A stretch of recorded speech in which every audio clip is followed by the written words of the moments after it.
Elizabeth, le entrego su clase adelante. Muchas gracias, Leticia. Un saludo para todas y para todos en Cristo. Vamos a continuar estudiando nuestro Evangelio de Juan, pues toda la Biblia es bella. A veces uno siente cierta afinidad por algunos autores, quizás porque el Evangelio de Juan es el Evangelio que más he trabajado desde que comencé mis estudios y entonces me ha enamorado profundamente. Entonces, vamos a continuar, si me permiten, voy a compartir la pantalla para que continuemos donde habíamos quedado hace 8 días. Bueno, aquí ya la estoy compartiendo. Entonces, bueno, vamos a continuar porque hay algunos elementos importantes que tenemos que decir aquí para comprender y entender pues el Evangelio propiamente dicho, ¿no? Entonces, bueno, hasta aquí hemos venido hablando de algunas posiciones en la exégesis bíblica frente al autor, frente a los destinatarios. Vimos hace 8 días cómo fueron formando las comunidades juánicas, dónde comenzaron, geográficamente también, hacia dónde se desplazaron, dónde se ubicaron, cómo se fue integrando no solamente por judíos de Jerusalén, los primeros seguidores del Señor, sino también judíos, no solamente de Jerusalén, sino judíos de la diáspora, es decir, judíos helenistas que vivían fuera de su tierra de Israel y que iban a celebrar sus festividades a Jerusalén. Algunos regresaban nuevamente porque querían pues pasar sus últimos días allí, pero también habían sinagogas específicamente para estos judíos, porque ellos ya no hablaban hebreo, probablemente ya no hablaban arameo y su lenguaje era griego. Pero también vimos que entonces dentro de esos discípulos o esas comunidades juánicas se fueron agregando otros, por ejemplo los samaritanos, porque todo el capítulo 4 pues Juan le dedica un gran capítulo a mostrar cómo los samaritanos, que ellos también a través de la mujer samaritana y de todo el pueblo samaritano, también entraron a formar o a engrosar más bien las filas de la comunidad juánica. Luego también vimos que dentro de esas comunidades estaban los discípulos de Juan Bautista. Ellos también, en el Evangelio de Juan es diferente a los evangelios sinópticos, porque aquí vemos que primero los discípulos, antes de ser seguidores de Jesús, ellos son seguidores de Juan Bautista. Inclusive ponen a Jesús también, o Juan muestra a Jesús seguramente en un primer momento como escuchante o escuchador, si se quiere, de Juan Bautista, pero luego él comienza su ministerio. Entonces fuimos viendo como todo ese proceso y también dijimos que el Evangelio de Juan pues también tiene un proceso de redacción de manera paulatina, que es muy complejo, que hoy vamos justamente a desentrañar un poco esta hipótesis, aunque siguen siendo hipótesis, pero el Evangelio de Juan sí nos muestra cuando nosotros lo leemos, así como con mucha atención, sí nos damos cuenta que el Evangelio de Juan realmente nos muestra que hubo una profundización en la cristología, que eso es lo que hoy vamos a mirar, justamente para entender todo el Evangelio de Juan. Entonces también vimos que empezó con una primera generación, desde el 30 hasta el 70, y cómo se fue formando. Luego hablamos de una segunda generación, que ahí fue donde quedamos hace 8 días, que empieza del año 70 hasta finales del primer siglo, que es como entre el 95 y 96, la redacción final del Evangelio de Juan, ¿no? La última etapa en la redacción. Entonces, empezamos a ver que en esta segunda parte hay un grupo, o sea, en el Evangelio de Juan siempre se habla de los judíos. Entonces, cuando se menciona a este grupo religioso judío, ya se está haciendo referencia a este grupo que decíamos hace 8 días con Rabí Akiva, que habían logrado salir antes de que el templo del año 70 se destruyera. Había habido un sitio de Roma hacia Jerusalén entre el 67, duró 3 años el sitio, quizás un poquito más, antes de entrar y destruir el templo. En ese momento, ya cuando se está llegando al año 70, uno de los grandes maestros de la época, Rabbi Akiva, él logró salir, logró escapar y se estableció en Yambia o en Jambia, y todo este judaísmo que se fue con él, dijéramos, ellos consideraron que fueron los encargados, ¿no? De recuperar nuevamente, de no dejar caer el judaísmo, sino de seguir manteniendo el judaísmo, no solamente en Jerusalén, sino donde quiera que estuvieran los judíos, estuvieran nuevamente en las sinagogas, en los sábados, estudiando la Torá, ¿no? La ley. Eso fue lo que los mantuvo. Entonces, en esta época, Rabí Akiva estamos hacia finales, o sea, ellos salen en el 70 o antecitos de la destrucción del templo, se establecen en Yamnia y ahí comienza todo el movimiento rabínico fuerte, dijéramos, o no comienza, empezó más atrás, pero aquí como que llega a su culmen, ¿no? A su auge, porque aquí viene todo ese movimiento rabínico que empieza a poner por escrito o que sigue poniendo por escrito ese otro texto que es tan importante para el judaísmo, que es el Talmud, donde se recoge la Gemara. ¿Qué es la Gemara? La Gemara es la explicación de la Mishnah, que es otro de los documentos del judaísmo. ¿Qué es la Mishnah? Es un comentario a la Torá y tiene como 6 tomos que habla de diferentes cosas de la vida cotidiana. Entonces el Talmud recoge la interpretación de la Mishnah que se llama Gemara.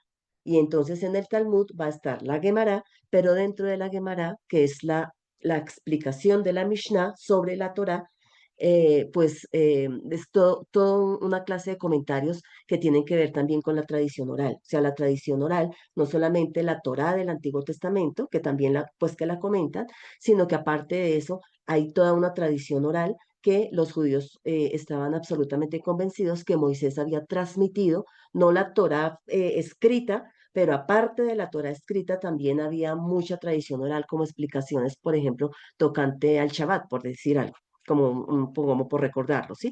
Porque el Shabbat en la Torah solamente se dice que descansarás el día de reposo y no trabajarás, pero no dice nada más al respecto. O sea, no hay como indicaciones propiamente claras de qué significa no trabajar en sábado. Entonces, todo este movimiento rabínico dice que Moisés sí habló de eso, pero de manera oral y que se fue transmitiendo. Entonces, esa es la tradición o la Torah oral y todo eso se recoge en el Talmud. Pero también entonces allí hay explicaciones haláquicas, que qué significa ese término, explicaciones sobre todo lo que es la ley, todo lo que tiene que ver con lo legal. Entonces, todo este movimiento es de corte fariseo. Entonces, ¿por qué lo estoy mencionando? Porque este es el contexto de, de esa segunda generación de cristianos joánicos, ¿no? Y todo eso se ve en el Evangelio de Juan. Por eso miramos el contexto, porque cuando el Evangelio de Juan habla de los judíos, no se está refiriendo a los mismos de los evangelios sinópticos, escribas, fariseos, ¿cierto? Porque son como de la primera generación de estos grupos religiosos que existían cuando Jesús estaba. Pero después de la destrucción del 70, que Jesús ya no está presente en la tierra, pero sigue estando presente entre sus discípulos a través del Paráclito, ¿no? El Consolador, como lo dice Juan, entonces, es ese grupo judío del que estamos hablando con Rabbi Akiva. Entonces, cuando el Evangelio de Juan menciona a los judíos, se está refiriendo a este grupo religioso, no a este grupo religioso. Ahora, se nota, porque en el Evangelio de Juan nosotros vemos que siempre este grupo religioso de los judíos tuvieron una tensión muy fuerte con Jesús. Desde el primer momento le mandan a preguntar a Juan Bautista, que aquí no lo llama Bautista, sino lo llama Juan, porque el papel de Juan Bautista aquí en el Evangelio de Juan es un papel, dijéramos, visto desde otra perspectiva, a como lo ven Mateo, Marcos y Lucas, ¿no? Aquí él no es el precursor, si se quiere, o sea, no se hace tanto énfasis en que yo vine a preparar el camino, aunque hay una mención de eso, pero sobre todo se enfatiza mucho más el testimonio. Aquí Juan es visto como el testigo, y no solamente el testigo de Jesús como el Cordero de Dios que quita el pecado del mundo, sino el testigo de su existencia, de su preexistencia. O sea, Juan, en el Evangelio de Juan, tiene un papel absolutamente fundamental.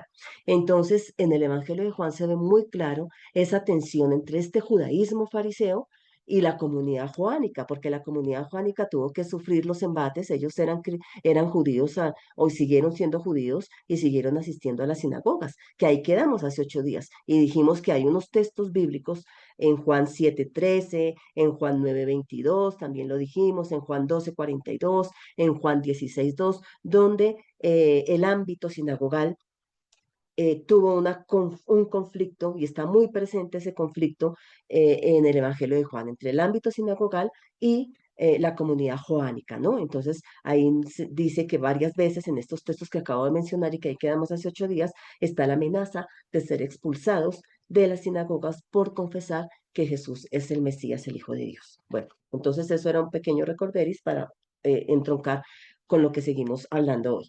Entonces, aquí, ¿qué vamos a decir acá? ¿Cuál es la estructura comunitaria o cómo se entiende la comunidad joánica en el Evangelio de Juan.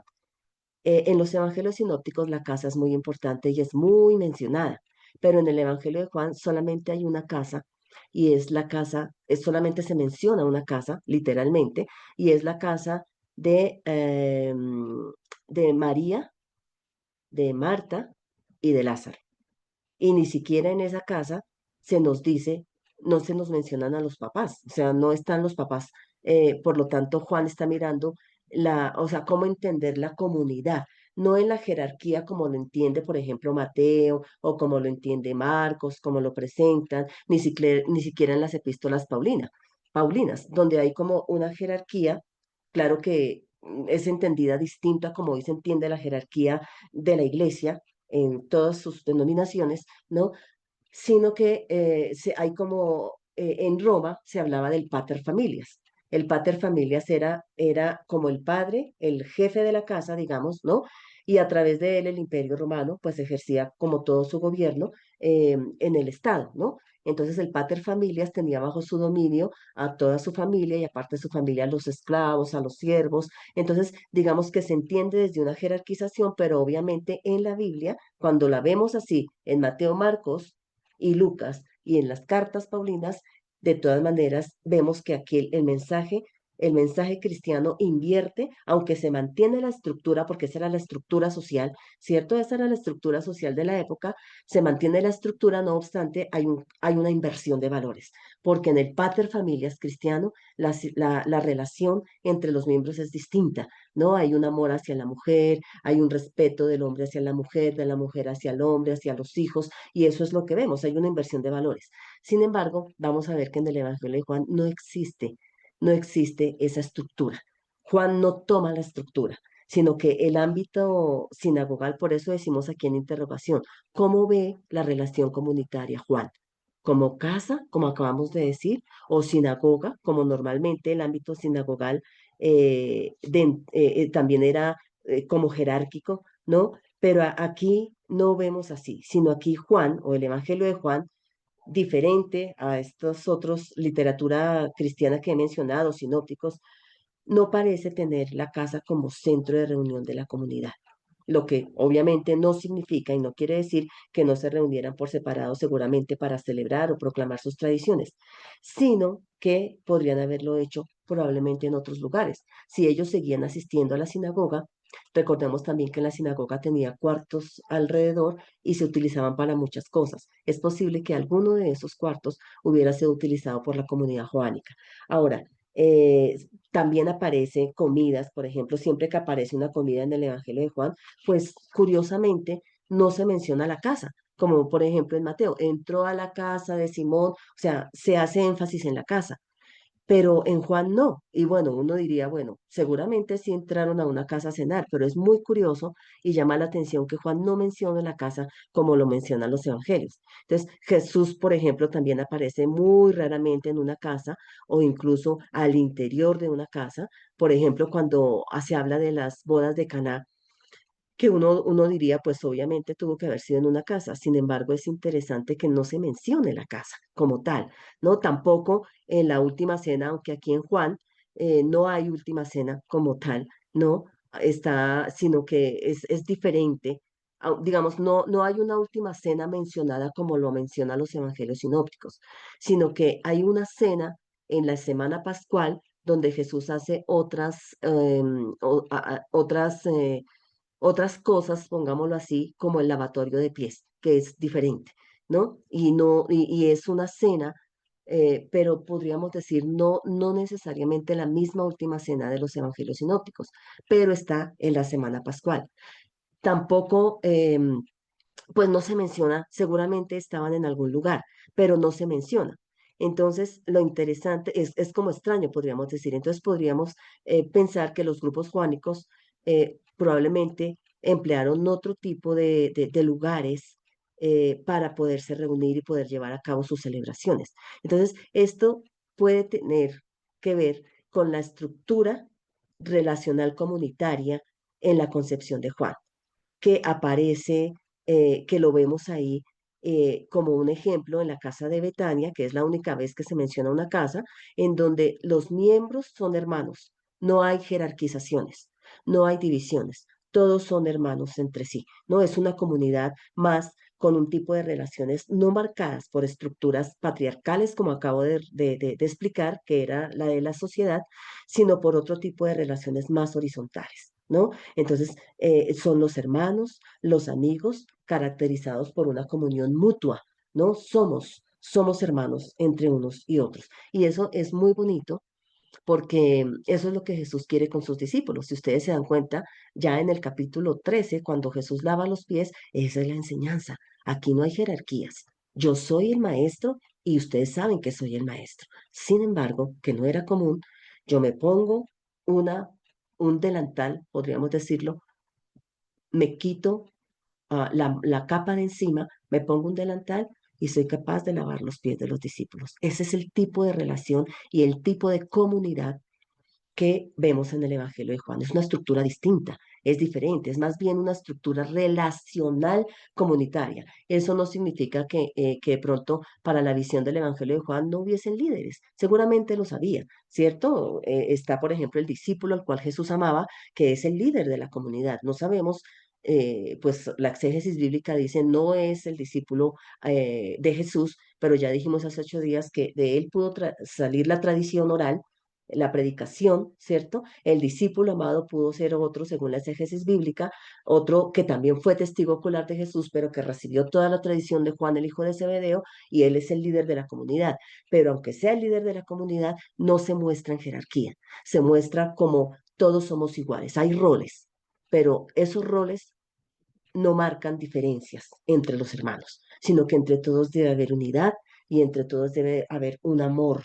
Ámense entre todos. Y eso es lo que más se va a repetir en el Evangelio de Juan, sobre todo del 13 hacia el final, ¿no? Es una relación diferente, es una relación comunitaria distinta. Bien. Entonces, finales de la segunda generación, principios de la tercera, que encontramos aquí, que es la última etapa de redacción del Evangelio. Entonces estaríamos entre el año 90 y el año 100 y se evidencian nuevos problemas. La separación del judaísmo de la comunidad juánica cada vez es mayor, ¿no? Aparte de eso, hay una relación con el mundo gentil. Entonces, la comunidad juánica vive crisis porque nos separamos del judaísmo, porque desafortunadamente hubo muchos que no aceptaron que Jesús es el Mesías, mientras que otros sí confesaron que Jesús es el Mesías, y eso los llevó a separarse del judaísmo, no había otra opción, pero enfrentarse a un mundo diferente, que era el mundo gentil. Entonces, las comunidades juánicas están como en el centro, como que, ¿qué somos nosotros? Seguimos siendo judíos, nos enfrentamos a un mundo gentil, ¿cómo vivir ahora como seguidores de Jesús? O sea, ¿cómo hacerlo? Y entonces ellos enfrentan una crisis de identidad muy fuerte, ¿no?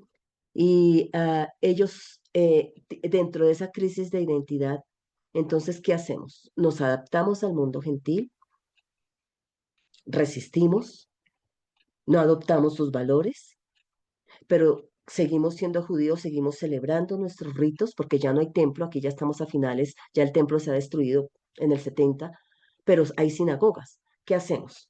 En las sinagogas se siguen celebrando las fiestas normales, solo que hay un cambio, por ejemplo, en la celebración de la Pascua, porque ya no hay sacrificios. Pero entonces se siguen celebrando la fiesta de los tabernáculos, la fiesta de Hanukkah, se siguen reuniendo en el Shabbat, el día de reposo. ¿Qué hacemos? ¿Cómo vamos a vivir ahora esas festividades? Entonces, evidentemente, hay una crisis de identidad bastante fuerte. Además, aquí todavía no está formada la iglesia, lo que se conoció como la iglesia, ¿no? Entonces, la gran iglesia, que se conoce así, fue ya como a mediados del segundo siglo después de Cristo. Aquí hay grupos cristianos, o sea, aquí todavía no hablamos de iglesia como tal, son grupos cristianos. Entonces están las comunidades paulinas, las comunidades petrinas, las comunidades juánicas, otras comunidades que seguramente se formaron alrededor de los otros discípulos, como las comunidades tomasinas, ¿no? Como las comunidades de tradición de la familia de Jesús, como decíamos, que son los representantes Santiago y Judas, las cartas de Santiago y Judas, ¿no? Un judaísmo más de Jerusalén, a cargo de Santiago, el hermano del Señor, que así se conocía en la tradición. Entonces, hay grupos, había diferencias entre ellos, obviamente. No hubo un cristianismo unificado. Todos eran seguidores de Jesús y habían partido del mismo punto que es Jesús. Iban a llegar al mismo punto que es Jesús. Pero entre el principio y el final, cada comunidad entendía su manera de vivir el cristianismo.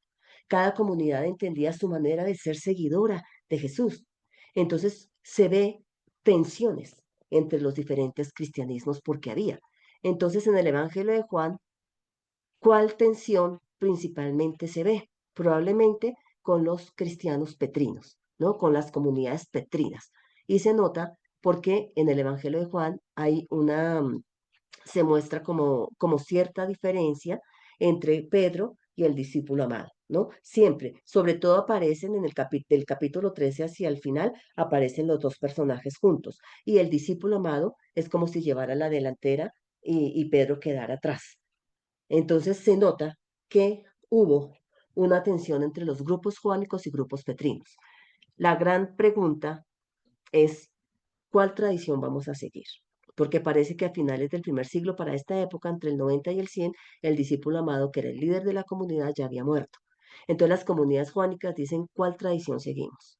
Seguimos la tradición apostólica, es decir, Juan también es apóstol, pero lo que quiero decir es como la tradición apostólica casi que representada en cabeza de Pedro, porque dijimos que Pedro fue importante, aunque para el protestantismo no hay papado, porque eso vino mucho tiempo después en la Biblia, no podemos, dijéramos, claro, hay diferentes interpretaciones entre el cristianismo católico y el cristianismo protestante, pero literalmente ni siquiera los biblistas católicos hoy ya pueden, ellos ya afirman que desde la misma Sagrada Escritura no se puede pensar en un papado, ¿no? Ya los biblistas, lo que son los biblistas, la gente cristiana, católica, normal de iglesia, pues obviamente no sabe, ¿cierto? Pero los biblistas católicos ya hoy ni siquiera, sino es en esa otra fuente de la revelación del catolicismo que es la tradición.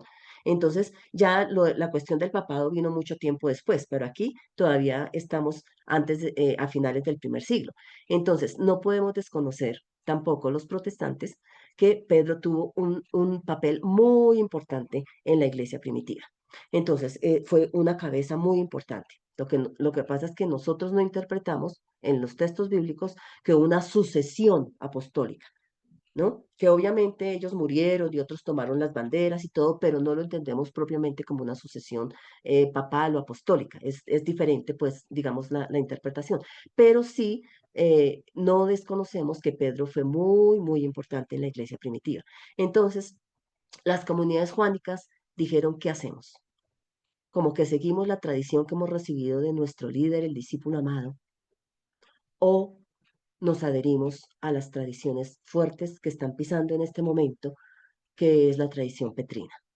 Por eso, el capítulo 21 del Evangelio de Juan fue un añadido al final de la redacción del Evangelio de Juan. ¿Y quiénes aparecen ahí? Como protagonistas, Pedro y el discípulo amado. Porque el capítulo responde a solucionar, si se quiere, esas tensiones. Porque ¿qué es lo que el capítulo 21 finalmente afirma? Están los dos personajes ahí y dice cada uno tiene un rol diferente.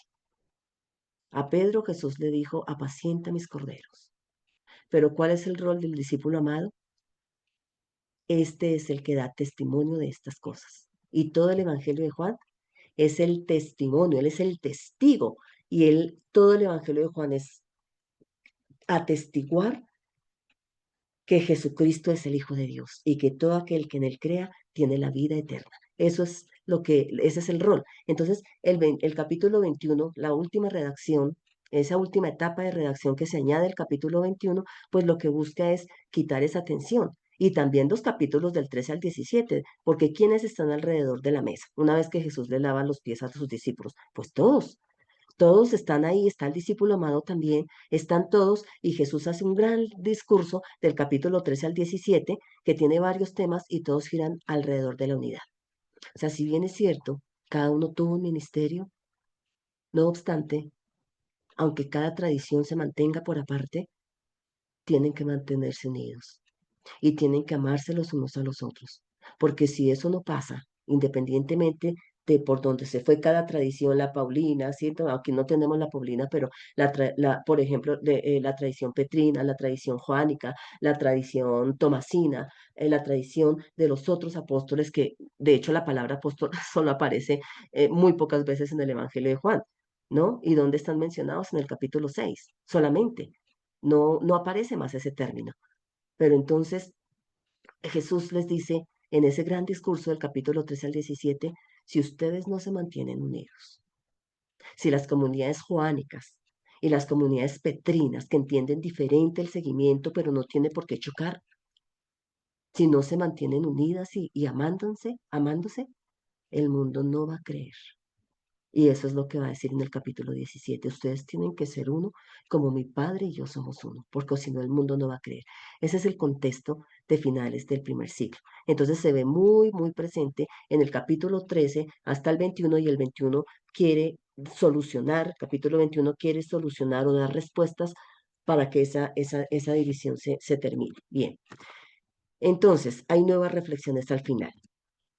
Se relee la escritura, como decíamos, desde Jesús, ¿no? O sea, por eso la tensión entre el judaísmo fariseo y las comunidades juánicas. El judaísmo fariseo, ¿cómo vamos a reconstruir al Israel de esta época? A través de la interpretación de la Torá. Por eso todo ese movimiento rabínico, el Talmud y todo esto que he mencionado. Pero la comunidad juánica dijo, nosotros vamos a mantener el Israel espiritual compuesto por judíos y gentiles, porque la comunidad juánica ya nos está mostrando lo que Jesús dijo en el Evangelio de Juan. Yo solamente no tengo unas ovejas de este redil, yo también tengo otras ovejas que voy a traer y de los dos voy a hacer uno. Miren que hay un sabor paulino ahí interesante, ¿no? Un sabor paulino, porque eso también lo dijo Pablo en Gálatas y en Romanos. Ya no hay dos pueblos, hay uno compuesto por judíos y gentiles que han abrazado la fe y que se seguirá conformando hasta que el Señor venga en su segunda venida, ¿no? Entonces, en Juan aparece también como esto. Entonces, ¿qué dice? ¿Qué dice Juan? Juan dice de las dos ovejas, los dos grupos de ovejas en uno solo. ¿Cómo vamos a mantener ese Israel escatológico, que también estaba en la idea del judaísmo tradicional? Cuando el Mesías llegara, ese sería el Israel escatológico. Pero ¿cómo vamos a reconstruir? Porque el templo se destruyó y bueno, todo lo que pasó, ¿cómo vamos a construirlo? Desde la lectura de la Torá, sí, pero en clave Cristo. Entonces, se paran desde otra manera, diferente al judaísmo fariseo. Nosotros nos paramos leyendo toda la Torá, interpretándola, y si se quiere también todo el Antiguo Testamento a la luz de Cristo. Él es el lente hermenéutico a partir del cual se van a comprender y a reconstruir. ¿Sí? Es diferente.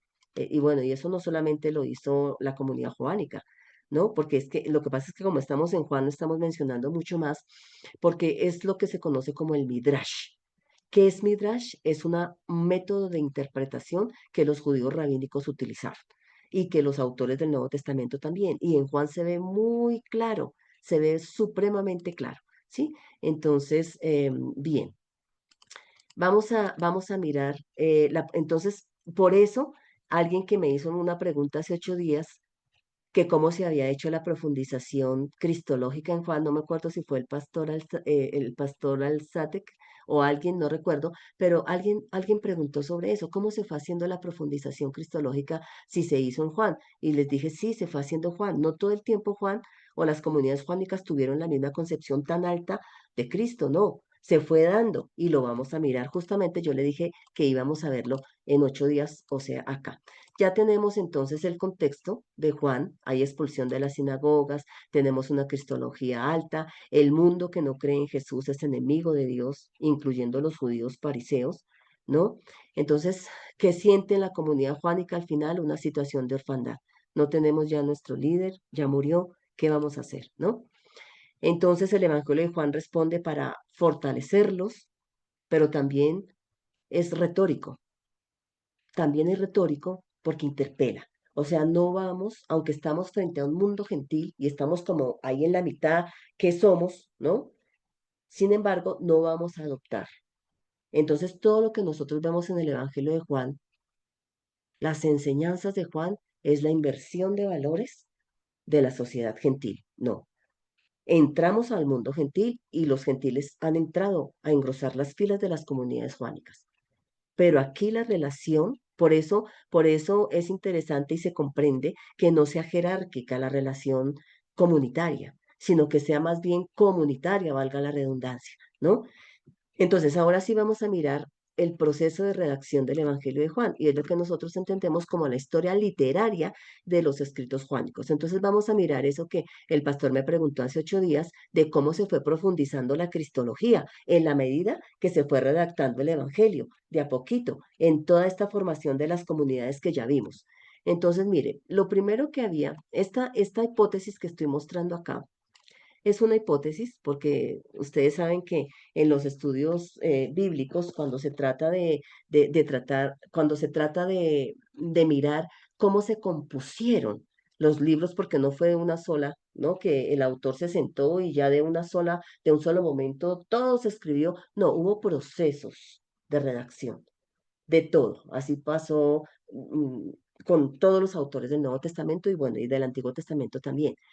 Entonces se plantean hipótesis a partir de estos contextos que nosotros hemos hablado, porque el mismo Evangelio nos muestra, ¿se acuerdan que hace 8 días les dije? A veces el mismo Evangelio, aunque no es tan claro de decirnos qué era lo que estaba viviendo la comunidad juánica, cuando nosotros lo leemos nos deja ver cuáles eran los contextos y eso nos permite fechar, eso es lo que hacen los exégetas, tratar de aproximarse cuáles fueron las fechas. Entonces, a partir de esos contextos que acabamos de ver, que el Evangelio de Juan nos mostró cuáles eran los diferentes contextos que vivieron las comunidades juánicas, entonces es que se va también planteando, van planteando las hipótesis. Esta hipótesis es de un autor que es muy interesante, que se llama Zenén Vidal. Zenén Vidal para quienes estén interesados en profundizar. El libro se llama como la tradición del discípulo, está en la bibliografía justamente, ¿no? Cómo se fue formando el Evangelio de Juan, los escritos del discípulo amigo de Jesús. Zenén Vidal es el autor. Entonces yo la traigo a colación porque vamos a mirar un momentico que dice aquí. Dice Ismael, amados, buenas tardes, tendré que salir de la clase, ruego disculpas. Tranquilo, mi hermano Ismael, que la grabación queda. Bueno, gracias por avisar. Bien, entonces, ¿qué plantea este autor? Entonces, que primero, antes de estar el Evangelio de Juan, hay unas tradiciones básicas, ¿no? Entonces, inicia la tradición en pequeñas piezas de relatos y dichos sobre la actuación y predicación de Jesús. Es decir, primero hay tradiciones sueltas, ¿no? Tradiciones sueltas. Así comienza. Primero vino la tradición oral, luego esa tradición oral se empieza a poner por escrito de a poquito en piezas de relatos sobre lo que Jesús dijo, sobre lo que Jesús hizo. Entonces, bueno, digamos que esa es la etapa fundacional de los grupos juánicos. Entonces, vamos mirando ese proceso. Primero están las tradiciones básicas independientes. Eso coincide con el inicio de los grupos juánicos pequeñitos, como dijimos, ¿sí? Desde sus orígenes. Entonces, más o menos desde el 30 hasta el 70, podríamos decir, aquí la hipótesis habla hasta el 80, o sea, la primera generación de cristianos. Entonces, de esas tradiciones sueltas, independientes, que apenas comienzan a formarse las comunidades juánicas, entonces, ¿qué tenemos acá? Tenemos, primero, de esas tradiciones sueltas, hay un ciclo de narraciones sobre la relación entre Juan el Bautista y Jesús. Entonces, había una narración, claro que en Juan, como decimos, no se llama Juan Bautista, sino solamente Juan, pero se puso acá como para no confundir con el Evangelio de Juan. Entonces, de esas tradiciones básicas que había, primero unas tradiciones sueltas, que de pronto habían unas narraciones o se conocía la relación que había habido entre Juan y Jesús. Y eso lo vemos aquí en estos capítulos. Juan 1 del 19 al 33, de los versículos 37 al 39, luego al capítulo 3 de los versículos 23 al 30. Esos fueron los primeros relatos independientes. Ahora, ¿cuál es el propósito de estas primeras narraciones?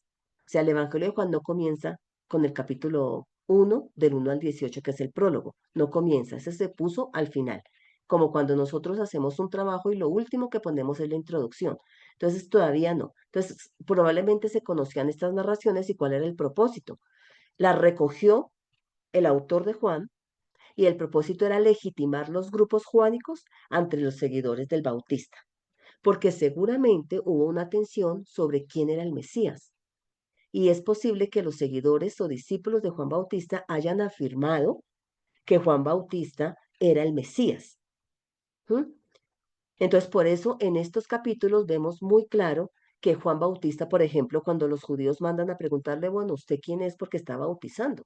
Y usted está llamando al arrepentimiento y eso se suponía que en los tiempos escatológicos, cuando el Mesías llegara, eso lo iba a hacer o un profeta que era el profeta anunciado por a Moisés en Deuteronomio 18, o que iba a ser quien iba a anteceder al Mesías, que era Elías, o que iba a ser el mismo Mesías.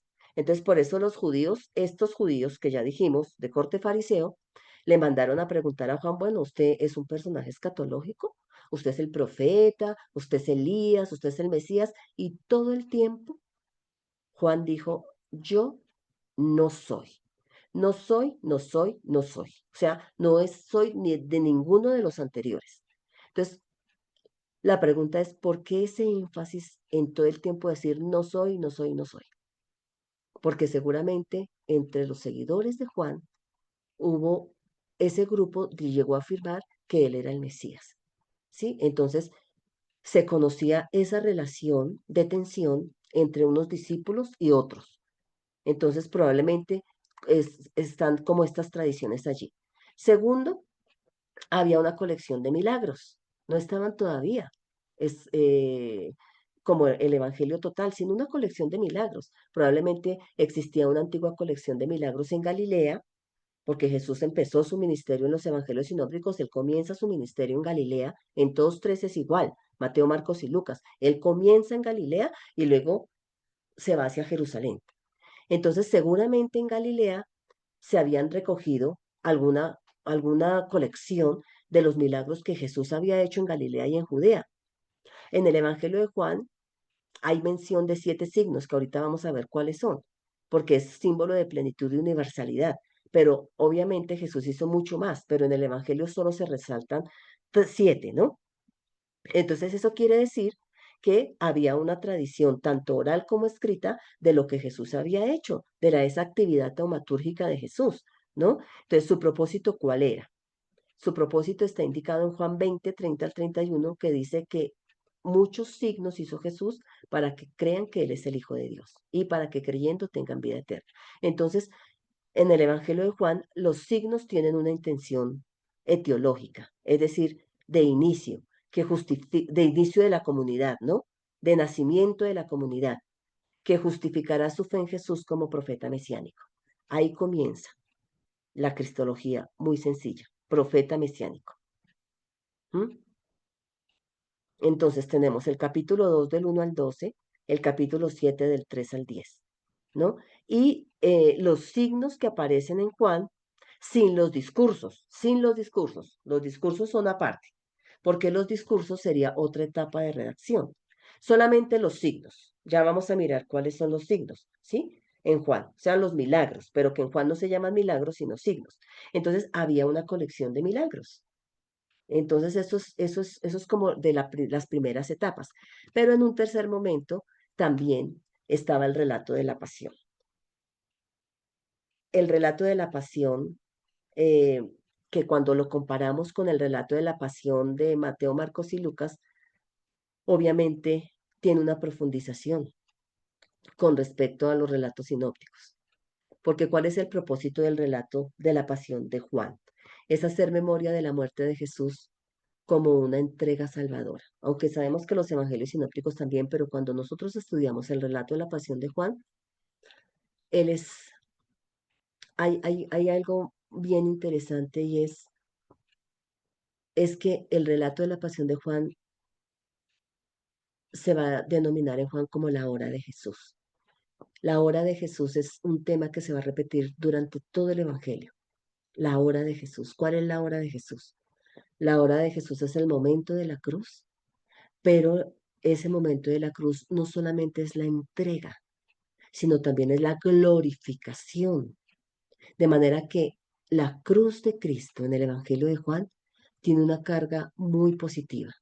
No es, no es como en los sinópticos un momento de derrota, si se quiere, como en Lucas, ¿se acuerdan? Los discípulos de Maús. No, esto fue terrible. Nosotros esperábamos que Él era el que estábamos pensando que nos iba a liberar de Roma, pero resulta que lo mataron. O sea, la cruz es un símbolo de lo peor, como ya sabemos, es un símbolo de vergüenza, es un símbolo de derrota, pero en el Evangelio de Juan no.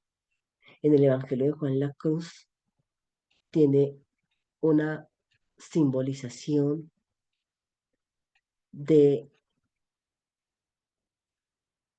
¿cómo diríamos? Es el momento en que, por eso Juan en Jesús, de Jesús en Juan dice, todo se ha cumplido. O sea, es el momento del cumplimiento del amor derramado de Dios en su Hijo, porque de tal manera amó Dios al mundo que dio, de la donación de lo más precioso que Dios tiene, que es su Hijo para salvación de la humanidad. Pero también en la cruz, no solamente se da ese cumplimiento, sino que ahí se da la entronización del Hijo de Dios, porque Él vuelve otra vez al Padre. Es el momento de la entronización, que Hebreos lo presenta desde otra perspectiva. La carta a los Hebreos es preciosísima. Hebreos habla en el primer capítulo de esa entronización en la resurrección de Cristo. Ahí hay algo muy interesante que Juan también lo menciona de otra forma, ¿no? Y es justamente en la cruz. Ahí se da el momento y donde da su espíritu. ¿No? Entonces, el relato de la pasión tiene una profundización a comparación de los relatos sinópticos. Entonces, responde a la tensión que los grupos juánicos tenían con las autoridades judías. Entonces, defendían su confesión de fe en Jesús como que sí él era el profeta mesiánico, ¿no? Él sí era el profeta mesiánico. ¿M? Entonces, por eso es interesante el relato de la pasión. Entonces ya estaba. Entonces esa es la primera fase de redacción del Evangelio, donde apenitas se están formando los grupos juánicos. Así que la confesión mesiánica, miren que es pequeñita, ¿sí? O sea, es como se comienza. Pero de eso, de esa primera etapa, luego vamos a pasar eh, aquí dijimos entonces, la parte A, son las tradiciones básicas que están estas que acabamos de decir, ¿no? Entonces las narraciones de Juan y Jesús, las narraciones de milagros y el relato de la pasión. Luego tenemos un segundo estadio de redacción, que sería la parte B, que ya es lo que se conoce como el primer evangelio. Por eso se llama E1, primer evangelio. O sea, primero hay las narraciones sueltas. Luego se empieza a poner por escrito como la primera parte del Evangelio y que probablemente se recoge todo esto que dijimos y se va poniendo y llega como hasta el año 80 probablemente después de Cristo. Entonces, esta primera parte del Evangelio se compone de ¿qué? De relatos, un escrito sobre la misión de Jesús, las situaciones, el ambiente que empezaban a vivir de la expulsión de las sinagogas. Fíjense que ya es esta comunidad, esta primera generación del 30 al 70, luego ya sigue la segunda generación del 70 al 80, entonces ya estamos en una segunda generación, donde ya han entrado los samaritanos, ya han entrado los discípulos de Juan, sí, ya ellos geográficamente se han movido de Jerusalén y llegaron a Antioquía de Siria, pero siguen asistiendo a las sinagogas, entonces ya hay una segunda etapa de profundización de esos primeros relatos en este primer evangelio. Entonces ahí ya se ve que ellos empiezan a sufrir por los judíos la expulsión de las sinagogas, hay una situación que los obligó a configurarse como nuevas comunidades ya separadas de las sinagogas, están como en esa crisis de empezar a separarse, pero cómo leer las fiestas, ¿no? Entonces se comprende aquí la misión de Jesús como las fiestas que aparecen en los capítulos 5 hasta el capítulo 10, que mayormente cuáles fiestas aparecen en esos capítulos. Entonces está el Shabbat como tal, que en el capítulo 5 Jesús hace una curación de un paralítico en Shabbat. Está de los capítulos, en el capítulo 6 la Pascua, que aparece mayormente la fiesta de la Pascua mencionada allí, y el discurso del pan de vida. En los capítulos del 7 al 10 está en el contexto de la fiesta de los tabernáculos, donde Jesús también allí hace una mención de él es el agua de vida, que era, se hacía un rito de agua en la fiesta de los tabernáculos. En el capítulo, ese es del 7 al 10. En el capítulo 10, como la segunda parte del capítulo 10, hay otra fiesta mencionada allí, que es la fiesta Hanukkah, la fiesta de la Hanukkah, y en el capítulo 11 viene con el tema de la resurrección. Pero miren, todas estas festividades, entonces, son releídas, todo el culto, las fiestas, los ritos, son, se les da una nueva lectura, porque Jesús cumple todas esas fiestas.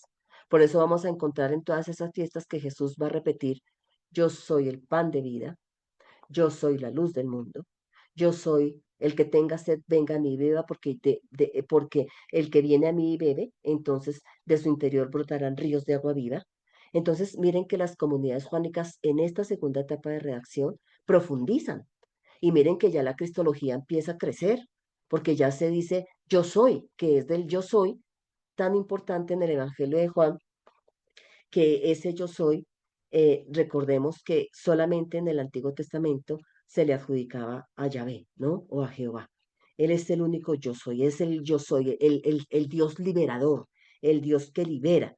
Y en el Evangelio de Juan tenemos yo soy el pan de vida, como dije, yo soy la luz del mundo, yo soy también en el capítulo 10 la puerta de las ovejas, yo soy el buen pastor, yo soy la resurrección y la vida, yo soy el camino, la verdad y la vida, y yo soy la vid verdadera. Como 7 yo soy que aparecen para hablar de la plenitud. Entonces, fíjense que en esta segunda etapa, que ya no son los relatos sueltos, sino que ya se empieza a profundizar, ya hay una profundización en la cristología, ¿no? Y que y obviamente tiene que ver con ese yo soy del Antiguo Testamento en Éxodo 3. ¿Cómo conoció el pueblo a Dios? A través de una acción liberadora. Y eso es lo que Jesús va a hacer aquí en el Evangelio de Juan. O sea, la acción liberadora de Dios a través de Jesús. Y eso es lo que el Evangelio de Juan quiere decir, que cada vez que Jesús hace un signo y quienes entran en contacto con Jesús y descubren no el signo, no se quedan en el signo, sino descubren a través del signo, su fe es direccionada a creer en el que está detrás del signo, porque descubren su gloria, que qué significa descubrir la gloria en Juan, es descubrir que Dios está entre nosotros salvando. O sea, hay una acción liberadora de Dios y hacia allá es que tienen que conducir los signos, ¿sí? Entonces, por eso es el yo soy. Entonces, miren que en esta o en esta segunda etapa, dijéramos, de ese primer evangelio, ya con todos estos relatos, hay una profundización, pero la cosa no para ahí. Vamos a mirar que en este estadio, dentro de la comunidad, se halla la presencia de algunos griegos ya. Por esa razón, el autor escribe en griego fuera de Palestina, ¿no? Quizás en las regiones de Gaulaniti de Betania, estamos hablando en la parte, mirando el mapa hacia arriba, lo que es Galilea, la Galilea alta, al otro lado, al otro lado del mar de Galilea, que están estas regiones, ¿no? Gaulaniti de Betania, que son regiones pobres, rurales, aisladas, lo que explicaría su aislamiento de otros grupos cristianos y su contacto con los grupos de Juan Bautista, ¿no? Aquí en el capítulo 12, versículos 20 al 22, se nos menciona que hay la presencia de algunos griegos, porque claro, recuerdan que también dijimos que en la medida que geográficamente cuando las comunidades juánicas llegan a la Galilea alta, y que probablemente pasan a Antioquía de Siria, pues obviamente hay contacto con griegos, ¿no? Están los puertos que mencionamos hace 8 días, Tiro, Sidón, Fenicia, ¿no? Entonces que ya entran. Entonces ahí este primer evangelio pues también responde, o sea, esta primera etapa responde también a este contexto, ¿no? Bien, luego tenemos la siguiente etapa de redacción, que es el Evangelio transformado, que este autor Zenén Vidal lo llama E2, Evangelio 2. O sea, porque ese Evangelio 1 del que acabamos de hablar, de la primera comunidad juánica, y luego segunda generación todavía hasta el 80, o sea, primero las tradiciones sueltas, luego la segunda generación hasta el 80 y todo el contexto de expulsión y todo eso, que profundizan en los yo soy, eso se toma y se amplía. Entonces hay un proceso de ampliación, llamémoslo así, ¿sí? Y se profundiza mucho más en la cristología. Entonces, en este estadio, es el que le otorga al Evangelio su sello distintivo de los sinópticos. ¿Cuál es? Entonces está el material compuesto por los discursos de Jesús. Si ustedes se dan cuenta, cada uno de los siete signos de Jesús están acompañados de un discurso de revelación. Y ya lo vamos a mirar. Cuando Jesús sana al ciego de nacimiento, por ejemplo, que es uno de los signos, hay un discurso grande que dice, yo soy la luz del mundo. Y todo ese discurso pretende mostrar y revelar al que estuvo detrás del signo de la curación del ciego de nacimiento. Entonces, y así pasa, por ejemplo, con el discurso, ahorita lo miramos más, pero con el discurso de con el signo de la multiplicación de los panes, que es diferente a los evangelios sinópticos. Aquí también hay uno y es bellísimo, es en el capítulo 6, ¿no? Entonces, y luego viene acompañado, está el signo, y luego acompañado de todo un discurso del pan de vida, discurso de revelación. Entonces, estos discursos de revelación son una siguiente etapa en la formación del Evangelio de Juan, que estamos en la segunda generación de cristianos también. Y entonces aquí hay una profundización en la cristología, ¿sí? Y entonces aparecen estas fórmulas características del yo soy en los discursos, que ya también en la segunda, en el primer evangelio había aparecido algo, ¿cierto? Pero aquí se profundiza mucho más. Entonces aquí ya se ve la cristología alta, se desarrolla mucho más esa cristología alta. También se añade aquí en esta etapa, que ya tenemos tres etapas, ¿cierto? Porque primero fueron tradiciones sueltas, luego fue el Evangelio 1, luego el Evangelio 2, primera, ya segunda generación de la comunidad juánica, y ahí se añade el prólogo. Por eso cuando nosotros vemos el Evangelio ya en su forma final como lo tenemos, entonces decimos, wow, el Evangelio de Juan entra con una cristología altísima, de una vez, de una, y pareciera que todo el tiempo es así, pero claro, porque ya en la tercera etapa de redacción se agregó el prólogo, como una especie de introducción, si se quiere, ¿no? Y al leer el prólogo, vamos a ver ese doble movimiento que tiene el prólogo, que es el logos preencarnado, antes del versículo 14, preexistente del capítulo 1, versículo 14, y luego en el 14 dice, y ese logos se hizo sarx, se hizo carne. Y a partir del versículo 14 hasta el 18, ya viene todo el ministerio de Jesús. Entonces miren que el prólogo nos muestra el doble movimiento del Evangelio de Juan, porque después del prólogo viene del 1:19 hasta el capítulo 12 ese, ese verbo encarnado, el bajo, verbo encarnado entre nosotros y hizo signos. Pero a partir del capítulo 13, versículo 1, dice, y ahora es el momento de pasar de este mundo al Padre.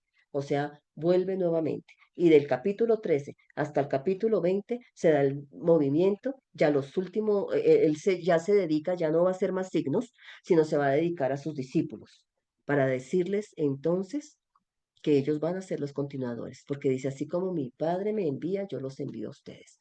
Y entonces, ustedes en esa misión tienen que aprender a amarse y a ser unidos, aunque cada uno tenga una misión en diferente lugar, diferentes cristianismos, pero necesitamos que nos amemos y que seamos uno, porque para que el mundo crea y luego viene la pasión muerte, donde Él pasa de este mundo al Padre otra vez, ¿no? La glorificación de Jesús. Entonces, el prólogo nos muestra ese movimiento, es interesante. Y luego, por último, que tenemos el Evangelio 3, que sería la siguiente etapa de redacción, que ¿cuál es? Se llama el Evangelio glosado o el Evangelio 3. Y ya hay relecturas, ¿no? Interpretaciones, ampliaciones nuevamente del Evangelio 2. Ya recordemos que había tradiciones sueltas, hubo un Evangelio 1, luego ese se tomó y se amplió y se convirtió en el Evangelio 2, digamos, en la profundización cristológica, y luego ese 2 se toma, se amplía más y queda el Evangelio 3, donde ya nuevamente hay más ampliaciones. Entonces se añade el capítulo 21, que es el epílogo, y otros textos que son como complementos de los discursos del 15 al 17, y a partir de los capítulos 13 al 20, los pasajes donde aparece Pedro y el discípulo a quien Jesús amaba. ¿Por qué aparecen estos dos personajes aquí en la última etapa de redacción? Por lo que les contaba del contexto de que probablemente había tensiones entre las comunidades petrinas y las comunidades juánicas. Entonces aparecen estos dos personajes para mostrar o para dar solución o respuesta a que son dos grupos distintos, pero no se contraponen, ¿no? Cada uno tiene un papel diferente. Entonces es posible que se esté presentando para esta época esa crisis en la comunidad por la muerte de su fundador, o sea, del discípulo amado. Entonces se vislumbra una tensión entre la tradición apostólica, en cabeza de Pedro, si se quiere, y la tradición juánica, ¿no? En estas figuras, respecto a cuál debería ser la tradición que correspondería seguir. ¿Mm? Entonces, por eso Jesús le responde a Pedro, cuando Pedro en el capítulo 21, Jesús le ha dicho, bueno, tú tendrás que dar la vida por mí. En tu seguimiento vas a tener que dar la vida por mí. Y Pedro se queda mirando al discípulo amado y le dice a Jesús, bueno, ¿y este? O sea, es como si se dijera, parafraseando el texto, es como si Pedro dijera, bueno, a mí me toca dar la vida por ti en mi seguimiento, en mi manera de seguirte y de entender. Y recordemos que cuando nosotros leemos el Evangelio de Marcos, aunque es más de tradición paulina, pero Pedro es muy importante allí, el seguimiento llega a la cruz. El seguimiento tiene que llegar a la cruz en Marcos. Por eso los discípulos allí no entienden.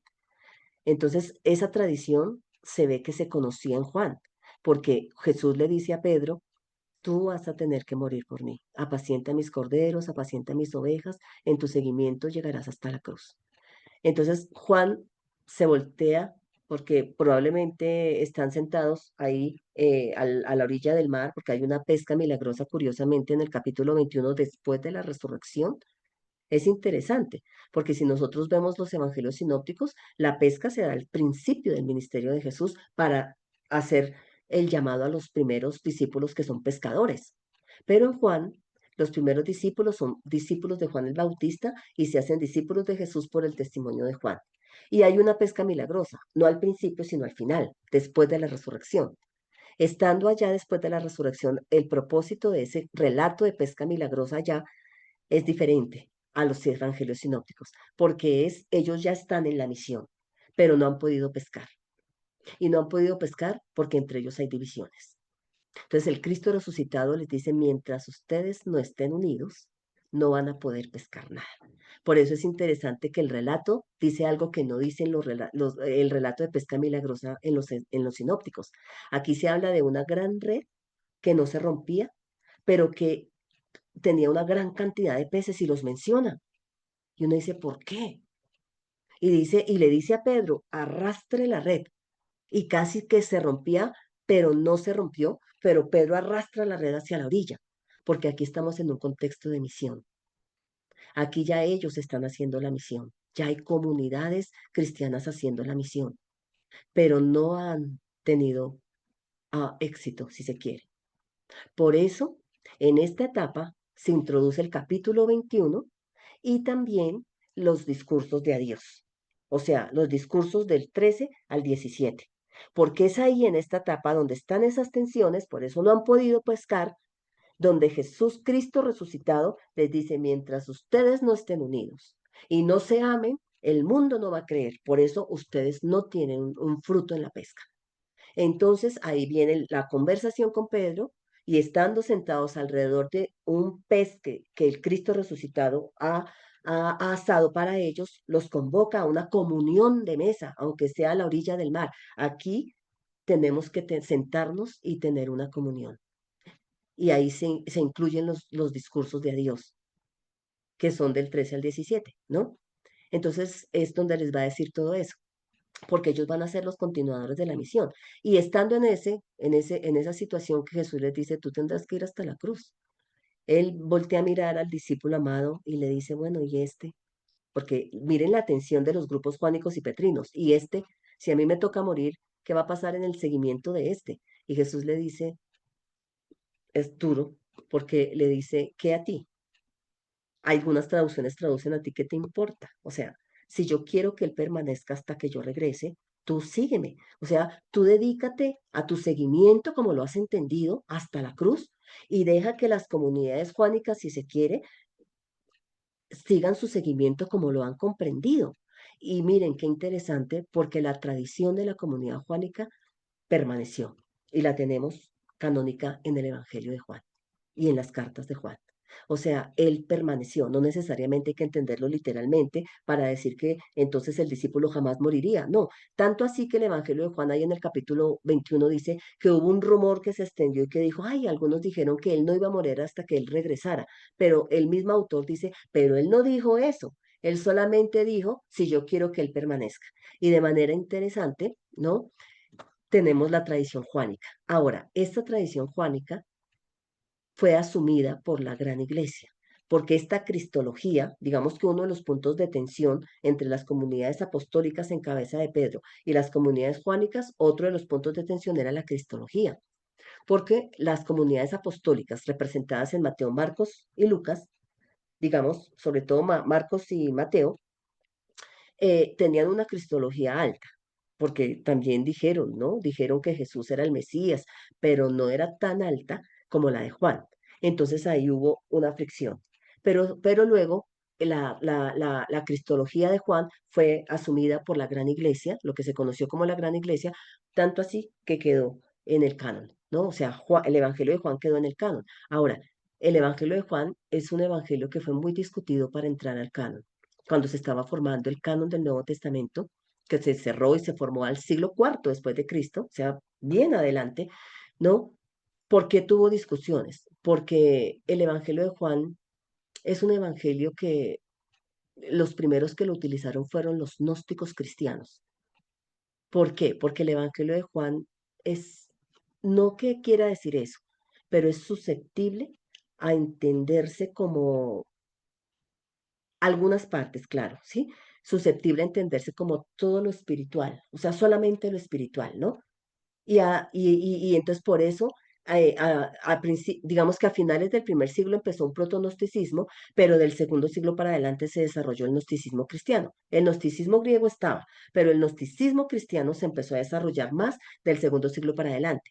Y entonces ellos empezaron a plantear, tuvieron problemas con la cristología, porque también estaban en un contexto griego. Y entonces los gnósticos cristianos empezaron a decir, Jesucristo no pudo haber venido en carne, no pudo, tuvo que ser una apariencia, porque no pudo. La materia es mala, no pudo, entonces se quedaron en lecturas del Evangelio de Juan que probablemente ya, obviamente ya lo habían recibido porque ya estaba escrito y le dieron una lectura equivocada al Evangelio de Juan.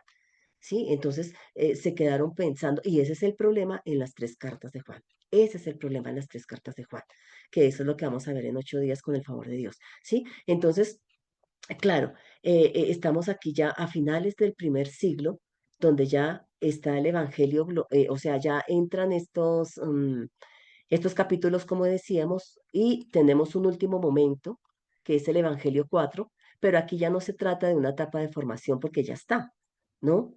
Sino es una evolución, o sea, probablemente hay algunos cambios, como entre los capítulos 4 y 6 dicen algunos, donde el capítulo 5 estaría detrás del 6 y el 7 estaría detrás del 5, ¿no? O sea, según las exégesis bíblica, ellos ven como una ruptura en el orden en el que está ahorita el Evangelio en estos capítulos. O sea que iría 4, 6 y luego iría 5, pero detrás del 6, antes del 5, el 7 estaría detrás del 5, o sea, sería 4, 6, 5 y 7, según la exégesis, ¿no? Porque, bueno, se mira obviamente desde el griego y se ven como ciertas rupturas y que probablemente este orden sería como mejor, ¿no? Pero, claro, siguen siendo hipótesis. Lo que podemos decir con respecto a eso es que no obstante, el autor, en su etapa final, que pudo haber sido una escuela juánica ya, ¿cierto? Ya una escuela juánica que recibe toda la tradición y hay escribas que obviamente también abrazaron la fe y que fueron poniendo poco a poco todo esto, todo el evangelio por escrito hasta que llega finalmente. Así como lo tenemos, tenía un propósito teológico, así como lo tenemos. ¿Sí? Esta hipótesis, por ejemplo, es lo que se llama la crítica literaria. La crítica literaria es un método de exégesis bíblica que trata de recomponer o de plantear cómo se pudo haber formado en este caso el Evangelio de Juan. Y estas serían las etapas, porque de todas maneras, ¿de dónde sale? Tampoco sale de alguien que se le ocurrió, venga, yo planteo una hipótesis, no, sino de mirar el Evangelio de Juan en su interior desde el griego y mirar que sí, obviamente hubo etapas de redacción, ustedes mismos se dan cuenta. No necesitamos saber crítica literaria ni griego tampoco, necesitamos saber para saber que cuando leemos el Evangelio hay discursos de revelación. Eso no lo tiene Mateo, Marcos y Lucas. Después de un milagro. Entonces uno dice, ah, sí, aquí hubo una reflexión. Y estos discursos que se encuentran en Juan son discursos reflexivos profundos. O sea que la comunidad juánica sí tuvo sus momentos de reflexión bien fuertes. Y por eso el Evangelio de Juan es diferente. Entonces, que hemos dicho hasta acá, esto que hemos dicho hasta acá es la historia literaria, unida a los contextos que mencionamos en la clase pasada, o sea, cómo se fue formando el Evangelio en los diferentes momentos en que la comunidad juánica también se fue formando y fueron entrando a sus filas otros, samaritanos, griegos, y cómo se fue haciendo una profundización en la cristología. Entonces, así se forma el Evangelio de Juan. Bien, entonces, como les decía, la hora de Jesús estructura todo el Evangelio, esa expresión porque es hacia allá donde tiende Jesús, la muerte y la glorificación, esa es la hora de Jesús. Entonces la vida de Jesús va en un movimiento de descenso y retorno, como les había dicho. Descenso, el Logos preencarnado se encarna, pero en el capítulo 3 empieza su camino hacia el ascenso nuevamente, a volver a mi Padre como a la gloria que yo tenía desde antes de que el mundo fuera. Entonces, y esa hora de Jesús va a estructurar todo el Evangelio en ese sentido, de ese doble movimiento, descenso y retorno al Padre. ¿Sí? El contenido del Evangelio de Juan, entonces, vamos a mirar, lo voy a poner todo y lo empezamos a mirar de arriba para abajo, porque me quedó al revés. Pero entonces, miren, empezamos aquí, capítulo 1, versículo del 1 al 18, está el prólogo con el que inicia. Presenta a Jesús con la misión de revelar al mundo el misterio salvador de Dios. ¿Cuál es su hora? ¿Mm? Ahí es donde ese es el gran momento de revelación. Durante todo el Evangelio Él se ha revelado, pero el culmen es la cruz, porque es en la cruz donde va a revelar el misterio salvador de Dios, ¿no? Es ahí en la cruz. Es interesante. Por eso podemos decir también que el Jesús joánico, llamémoslo así, el Jesús joánico es diferente al Jesús de los sinópticos, al Jesús marcano, al Jesús lucano, al Jesús mateano, porque cada una de estas comunidades leyeron una perspectiva de Jesús diferente. Entonces el Jesús joánico, por ejemplo, no, nunca lo vamos a tener orando en el monte de Getsemaní. Ahí no aparece. En Lucas sí, en los evangelios sinópticos sí, en el de Lucas es más dramático, porque estando ahí en el monte de los olivos, él dice, si fuera posible pasar de esta copa de mi Señor, pero que no se haga mi voluntad sino la tuya. Y en Lucas es más dramático porque dice que era tan fuerte su drama de ese momento, si se quiere, que su sudor era como grandes gotas de sangre que caían a la tierra. En Juan no tenemos eso, porque no lo tenemos, porque el Jesús juánico sabía que venía. Por eso, cuando llega la hora, el Jesús juánico dice, ha llegado el momento. Glorifícame como tu Hijo te ha glorificado. Con todos estos signos y con todo lo que he hecho, te he dado la gloria. Ahora glorifícame con la gloria que tuve antes de que el mundo fuera creado. Y llegó el momento. Por eso también en Juan dice, todo ha sido consumado. O sea, estoy listo para ofrecerme como la ofrenda grata para la salvación de la humanidad. O sea, el Jesús juánico sí sabe para dónde va desde el mismo comienzo. ¿Sí?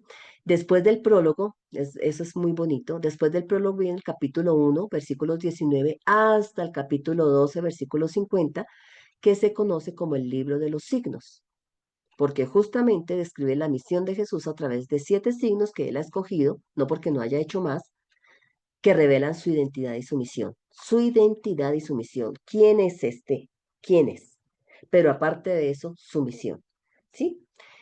Después de eso viene el capítulo 13:1 hasta el capítulo 20:31, que es denominado por los especialistas como el libro de la gloria, porque ya ante la inminencia de la hora, o sea, ya la cruz, Jesús prepara a sus discípulos para ser testigos y continuadores de su obra.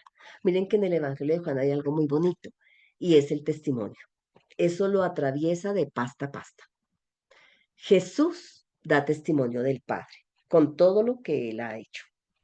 Juan Bautista da testimonio del Logos preencarnado, pero da testimonio del Logos ya encarnado, que se llama Jesús de Nazaret, porque ya no se le va a llamar Logos, porque eso fue antes del versículo 14, pero del 14 hacia adelante ya se le llama Jesús. Ese Logos se llama Jesús de Nazaret, porque se encarnó. Entonces, Juan el Bautista da testimonio de él. Entonces, en todo el Evangelio Jesús da testimonio del Padre. Luego, el primero en dar testimonio de Jesús es Juan. Luego los primeros discípulos de Jesús dan testimonio de su encuentro con él y llevan a otros. Y luego, a partir del capítulo 13, cuando ya sus discípulos están ahí, ya él les dice, ahora ustedes van a ser mis testigos frente al mundo. Entonces, hay un tema muy interesante que valdría la pena si alguno de ustedes se interesa, alguna de ustedes se interesa por el testimonio en Juan, es absolutamente grandioso, ¿sí? Es una de las líneas teológicas también del Evangelio de Juan, aparte de la cristología, ¿no? El testimonio. Bien. Y en los capítulos 18 al 21, donde ya viene la pasión, muerte y resurrección, los relatos de la resurrección en el capítulo 21, desde el 20 y 21, es ya la hora, ¿no? O sea, se ha mencionado la hora durante todo el Evangelio, pero ya llega el momento de esa hora, que es la salvación de la humanidad. Entonces, así se divide el Evangelio de Juan en estas cuatro grandes partes. Y entonces vamos a mirar el prólogo, que es la clave teológica de toda la obra. Jesucristo, misterio de la encarnación, reveladora de la gloria de Dios. Entonces aquí viene el testimonio. Entonces, ahora hay otra cosa, que el prólogo, como ya es una elaboración teológica profunda, tenemos que decir, es el testimonio de la comunidad juánica, porque ese fue la comprensión de la comunidad juánica. Entonces, el prólogo es una reflexión muy profunda de la comunidad y de toda su escuela. El prólogo se divide en 6 estrofas. La primera estrofa habla de la preexistencia y la acción creadora del Logos, que es el capítulo 1, versículos 1, 2 y 3.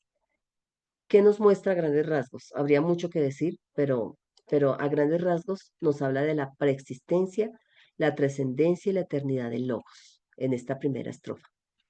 Se puede profundizar aquí muchísimas cosas, desde el griego sobre todo, porque miren, cuando sociedades bíblicas les ofrezca un curso en griego, aprovechenlo. Véanlo, inscríbanse y vean griego. ¿Por qué? Porque analizar estos versículos en griego tiene una riqueza increíble porque nos está hablando de la unicidad de Dios. De la unicidad de Dios, es uno. Pero cuando dice que el verbo estaba en el principio, aquí en la segunda línea poética, esto es toda una poesía, ¿no? El prólogo es una poesía, por eso está en estrofas. Dice, y el verbo era con Dios. Las traducciones es muy difícil poder traducir eso, porque en nuestras traducciones dice el verbo estaba con Dios o estaba junto a Dios. En esta traducción que yo tengo acá dice estaba con Dios. Y cuando uno lee eso en español, uno entiende que estaba al lado de Dios, o sea, que el verbo estaba al lado de Dios. Pero cuando uno mira el griego y mira la preposición que en griego es pros, no se puede entender así. O sea, no se puede entender que estaba en compañía de, o al lado de, o junto a, no se puede, ni frente a frente tampoco. Se entiende como que Dios, no sé cómo decirlo, porque es muy difícil traducir en español, pero si me permiten usar las manos, porque soy más expresiva con las manos, o sea, está Dios y el Logos estaba en la divinidad. O sea, ¿cómo decir? O sea, el Logos no estaba en compañía de Dios, sino que está Dios, todo Dios, digamos, y el Logos estaba en Dios, si se puede decir así. Y ahí se ve la unicidad, es a través de la preposición, porque la preposición pros normalmente se utiliza con un verbo de movimiento, O sea, por ejemplo, Jesús va hacia Dios, digamos. Es un ejemplo. Entonces, si es un verbo de movimiento porque va hacia Dios. Y si está la preposición pros, entonces va hacia Dios. Es de movimiento. Pero aquí la preposición pros pierde el movimiento porque está con un verbo cero estar. Y el verbo cero estar es un verbo estático, que hablaría más bien de, de su naturaleza. Entonces esa línea segunda nos hablaría que el verbo estaba en Dios, o sea, no estaba separado de Dios. Dios, todo Dios, el verbo está ahí, ¿sí? Y luego la tercera dice, y Dios era el verbo, dice en griego. O sea que nos está haciendo la diferencia entre Dios y el verbo. O sea, el verbo está en Dios, pero a la vez es distinto a Dios, pero también es Dios. Es un trabalenguas completo. Pero eso, digamos que ese trabalenguas nos muestra como la, nos muestra la unicidad de Dios, pero en la unicidad de Dios nos muestra que hay dos, pero son uno. Es interesante, ¿no? Bueno, habría mucho más que decir, pero solamente para que se antojen y cuando Sociedades Bíblicas oferte griego se inscriban. Porque, bueno, entonces vamos a la segunda estrofa. La segunda estrofa nos habla que en él estaba la vida y la vida era la luz de los hombres y la luz en las tinieblas resplandece y las tinieblas no prevalecieron contra ella. Habla de la luz y la vida que el Logos irradia. Estamos todavía en el Logos preencarnado, o sea, antes de encarnarse. El Logos es la fuente de vida, brilla y se manifiesta a esa luz y a esa luz se oponen las tinieblas, ¿no? Que en Juan las tinieblas es el mundo, o sea, el mundo en general, o sea, el mundo que no acogió al Logos, que no acogió la vida que el Logos irradia, ni tampoco la luz que el Logos irradia para iluminar el camino. Entonces, todo ese es esas son las tinieblas, ¿sí? Luego la tercera estrofa habla del testimonio de Juan. Es interesante que uno dice, pareciera que rompiera como porque viene hablando de la solemnidad, del Logos preencarnado, de que él era la luz y que nada fue hecho sin él y que por él, aquí hay algo paulino porque de Colosenses, por él y a través de él y con vistas hacia él fue creado todo, dice Colosenses en un himno cristológico 1, capítulo 1 del 15 al 20. Aquí está la misma idea en los primeros versículos hasta el 5. O sea, sin el logos nada no podía llegar nada a la existencia, ¿no? Sino a través y por medio del logos y a través del logos todo llegó a existir, ¿sí? Y claro, ahí nos recuerda Génesis 1, ¿no? Que por Dios, por la palabra de Dios fue creado todo. Entonces, aquí el logos es la palabra de Dios. El antecedente del logos no está en la cultura griega, aunque la palabra sea griega. El antecedente de entender el logos en Juan es en la literatura sapiencial, es decir, en Proverbios y curiosamente en el libro de la sabiduría también, ¿no? Ahí está, porque hay una profundización de la sabiduría encarnada en el Antiguo Testamento y Juan lo lee, dice, esa sabiduría encarnada y esa palabra que preexiste siempre es este que se va a encarnar que se llama Jesús, pero aquí se llama Logos todavía, ¿no? Entonces, y entonces viene en esa solemnidad y de pronto se atraviesa, disculpen ahí lo coloquial, como el testimonio de Juan y uno dice, pero ¿cómo así? ¿Por qué se atraviesa este testimonio? Porque miren lo que dice. En la tercera estrofa, hubo un hombre enviado de Dios, el cual se llamaba Juan. Este vino por testimonio para que diese testimonio de la luz, a fin de que todos creyesen por él. No era él la luz, sino para que diese testimonio de la luz. Y aquí lo interesante es que dice que fue enviado de parte de Dios. O sea, no estaríamos hablando todavía en este testimonio primero que aparece acá de un testimonio de Juan de Jesús de Nazaret. No, es el testimonio del Logos preencarnado. O sea, por eso estábamos diciendo que Juan, aquí en el Evangelio de Juan, tiene un papel absolutamente importantísimo, que es lo que lo caracteriza de los evangelios sinópticos. Allá es el precursor y cita a Isaías, yo vengo para preparar el camino. Aquí Juan inclusive da testimonio de el Logos preencarnado, antes de que él se encarnara. Entonces, por eso es interesante este testimonio aquí, este testimonio, el primer testimonio que aparece de Juan acá. O sea, Juan es testigo de la luz, o sea, de ese logos preencarnado. Luego viene la cuarta estrofa y dice, el logo, ya viene el logos al encuentro de los hombres, porque aquí dice, aquella luz verdadera que alumbra a todo hombre venía a este mundo. En el mundo estaba, y el mundo fue hecho por él, pero el mundo no le conoció. A lo suyo vino y los suyos no le recibieron, mas a todos los que le recibieron, a los que creen en su nombre, les dio potestad de ser hechos hijos de Dios, más los cuales no son engendrados de sangre, ni de voluntad de carne, ni de voluntad de varón, sino de Dios. Entonces vemos a ese logos preencarnado que no solamente está en relación con Dios, sino también al encuentro de los hombres. Entonces esta cuarta estrofa habla de cómo, del rechazo de la luz, que es la tragedia de la humanidad, la tragedia de la humanidad, el rechazo de esa luz que es el logos preencarnado, ¿sí? Luego viene la quinta estrofa y es cómo ese logos se hace carne. Y este es el versículo central de todo el prólogo. Y aquel verbo fue hecho carne y habitó entre nosotros y vimos su gloria, gloria como del unigénito del Padre, lleno de gracia y de verdad. Es el versículo central. ¿Y qué nos dice? Que Dios habita en medio de nosotros. Cuando ese logos se hizo carne, ahí hay la palabra skenosen en griego, que significa es como si él hubiera hecho su choza en medio nuestro. Él pasó a vivir entre nosotros, ¿no? Y vimos su gloria. ¿Por qué vimos su gloria? Porque a través de los signos y de su vida misma descubrimos que Dios encarnó, que Dios encarnó y que esas acciones fueron acciones salvíficas y por eso vimos su gloria. No eran simples milagros, que también hubo una pregunta hace 8 días sobre eso, no eran simples milagros, eran acciones salvíficas de Dios encarnado, del Hijo de Dios que vino y pasó a vivir entre nosotros. Es muy lindo, este versículo hay que sacarle mucho jugo, que es impresionante. Pero estamos dando las claves para que cuando ustedes entren a estudiar el Evangelio de Juan, ya tenemos todas estas claves para poder profundizar en el Evangelio de Juan. Les digo, eso es para un semestre, Juan es para un semestre, solo Juan, y las cartas aparte, pero solo Juan, pero estas yo son claves de lectura para entender Juan, ¿sí? Viene la sexta estrofa, Jesucristo revela a Dios. Juan dio testimonio de él. Y aquí tenemos otro testimonio de Juan, pero ya es este testimonio de Juan, ya no es del Logos preencarnado, del que vimos ahorita en la tercera estrofa, sino ya es el testimonio del Logos encarnado.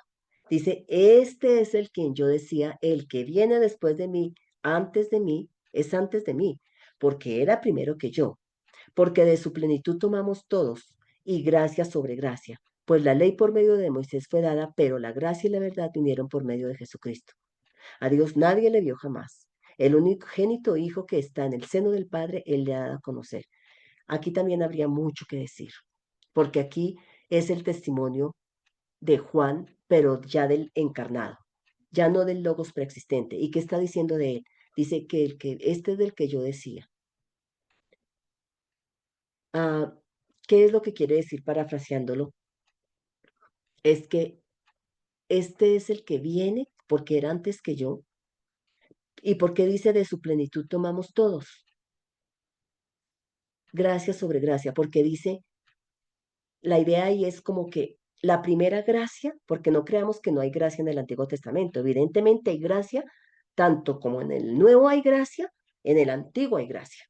Entonces, la ley dada a través de Moisés es la primera gracia. Recordemos que Dios salvó al pueblo de Egipto, no ni siquiera era pueblo, era una masa de esclavos. Luego lo sacó de Egipto y le dio el don de la ley. Es una gracia. El hecho de que los hubiera salvado es gracia. El hecho de que les hubiera dado la ley es gracia. Entonces hay tanta gracia en el antiguo como en el nuevo. Entonces la primera gracia, por eso es mejor traducir gracia sobre gracia y no, sí, porque hubo una primera gracia que fue la ley por medio de Moisés y luego toda esa gracia eh, dirigía su vista hacia la plenitud de la gracia que era Cristo. Entonces hay una gracia sobre gracia. Y, y por qué la plenitud de la gracia? Porque la gracia dada a través de Moisés, que era la ley, como dice Pablo, era el maestro que dirigía hacia Cristo. Necesitamos algo, necesitamos una plenitud. Pero luego viene Jesús y aquí el testimonio de Juan es, yo los bautizo en espíritu, aunque aquí Juan no lo dice así, digo en agua, no lo dice así, pero dice pero todo el discurso que Jesús va a tener o la conversación que va a tener con Nicodemo nos va a como aclarar esto que dice aquí, este testimonio de Juan, porque dice, porque ahora de la plenitud tomamos todos, porque solamente por Él y por el Espíritu hay un nacimiento que viene de lo alto. Por eso plenitud tomamos todos. Y eso es la conversación que va a tener con Nicodemo, ¿no? O sea, por el espíritu que no sabemos de dónde va ni de dónde viene, porque solamente vemos sus efectos, es que podemos nacer de lo alto. O sea, hay una nueva creación, hay una nueva creación. Y entonces Juan lo dice de esa manera, Pablo lo diría nueva criatura, pero él es lo mismo, ¿no? Pero aquí habla del nacimiento de lo alto, ¿no? Del engendramiento de lo alto, de la nueva creación que se hará en el pueblo de Israel, ¿no? Y no solamente en el pueblo de Israel, sino en todos los que crean en Jesús, que Jesucristo es el Mesías. Entonces, por eso, miren el testimonio aquí, o sea, miren cómo Juan es tan distinto, está presentado de manera tan diferente como lo presenta el Evangelio, como lo presentan los Evangelios sinópticos, es interesantísimo. Y dice, a Dios nadie lo vio jamás, sino solo el unigénito que está en el seno del Padre, él lo ha de conocer. O sea, todo lo que Jesús dijo e hizo, mostró al Padre, todo transparentó al Padre. Por eso, cuando al final ya leo quizás una pregunta o un comentario que hay en el chat, pero termino la idea, y por eso al final, cuando él les dice que los discípulos le dicen, muéstranos al Padre, y él les dice, pero tanto tiempo he estado con ustedes, y ustedes me preguntan y me dicen, muéstranos al Padre. Es que el que me ve a mí, en todo lo que he hecho, en todo lo que les he enseñado, ven al Padre. Es que porque Él y yo somos uno. O sea, ustedes ya están viendo al Padre y no se han dado cuenta. Él y yo somos uno. Ah, es interesante porque quiero mencionar algo aquí, y es que en Juan, cómo, cómo decirlo, como los discípulos, cuando Jesús dice, ustedes son los continuadores de la misión. Por eso él los llama a la unidad en el 17 y les dice, porque miren, el Padre y yo somos uno, ¿cierto? Hay una unidad, porque ellos juntos somos Dios. Entonces hay una unidad, una unicidad. Entonces, si yo me encarno, todo lo que yo hablo no es mío, sino es de el Padre, porque yo les estoy hablando lo que yo sé del Padre, porque yo estoy en el seno del Padre. Todo se los muestro. Entonces, ustedes no me pueden decir, muéstrenme al Padre, porque ya lo vieron. Entonces, cuando Jesús dice, ahora los envío a ustedes, miren la profundidad que tiene Juan. Está diciendo que gracias a Jesús y a su Espíritu que nos hacen nacer de lo alto, nosotros podemos participar de esa unidad por Cristo. Miren la profundidad. O sea, que si nosotros somos los continuadores de la misión, trayéndolo para hoy al siglo XXI, por eso es que dice, nos dio poder, potestad de ser llamados hijos de Dios. Y nosotros podemos ser partícipes de la unidad del Padre y del Hijo por el Espíritu de Dios que nos hace nacer de lo alto. De manera que no son palabras ahí como por decir tan bonitos, somos hijos de Dios y entonces debemos amarnos. Eso no son solo palabras. Hay una profundidad teológica muy fuerte de la comunidad juánica que está diciendo nosotros somos participantes. Y entonces hay una inhabitación del Hijo en nosotros, pero somos distintos, evidentemente. Porque una cosa es el Hijo y otra cosa somos nosotros. Pero hay así como Dios, como Jesús habita en el Padre y el Padre en el Hijo y el Espíritu habita, nosotros somos participantes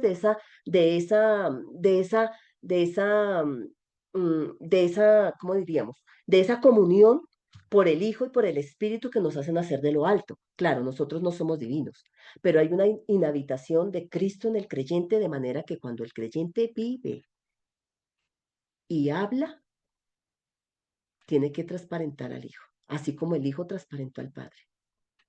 Así de alto y de profundo es la teología juánica y de retadora, porque eso quiere decir que si nosotros, no solamente para la comunidad juánica, también para nosotros, porque es palabra de Dios, cuando nosotros nos amamos, independientemente de la tradición cristiana que tengamos, y que vivamos y entendamos el seguimiento de una manera diferente. Si nosotros nos amamos como cristianos y vivimos la unidad como cristianos, estamos transparentando al Hijo, porque la gente no nos está mirando a nosotros. Por eso Jesús dijo, y entonces sabrán y creerán que yo he venido. No que ustedes han venido, sino que yo he venido. En Juan hay en toda la Biblia es así, en el Nuevo Testamento es así, pero Juan está haciendo una profundización impresionante.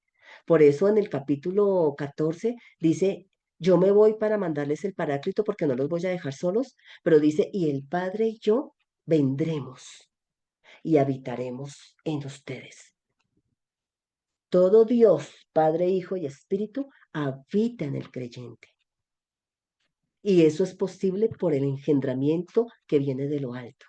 Y si eso es así y nosotros somos llamados hijos de Dios, debiéramos vivir el amor, debiéramos vivir la fraternidad, porque eso fue lo que Jesús vivió y transparentó al Padre. Entonces, cuando el mundo diga, queremos conocer a Jesús, nosotros podríamos decir, pero tanto tiempo que hemos estado viviendo entre ustedes el amor, la fraternidad, la solidaridad, porque hemos sido salvados, le hemos mostrado a Jesús. Es un reto muy grande que tiene el Evangelio de Juan y es absolutamente precioso. Bueno, voy a leer los comentarios del chat. Entonces, luego dice aquí, hay mucha convicción, dice Richard. Hay unas lágrimas allí que me van a hacer llorar también por alguien de apellido Martínez, porque es que el Evangelio, y David dice profundo, sí, el Evangelio de Juan tiene toda esta teología y eso es lo que muestra el Evangelio de Juan. José Aguilar levantó la mano adelante, mi hermano José. Bueno,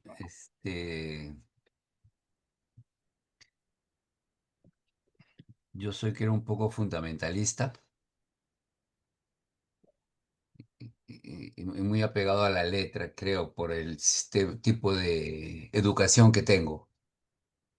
Sí, señor. Este,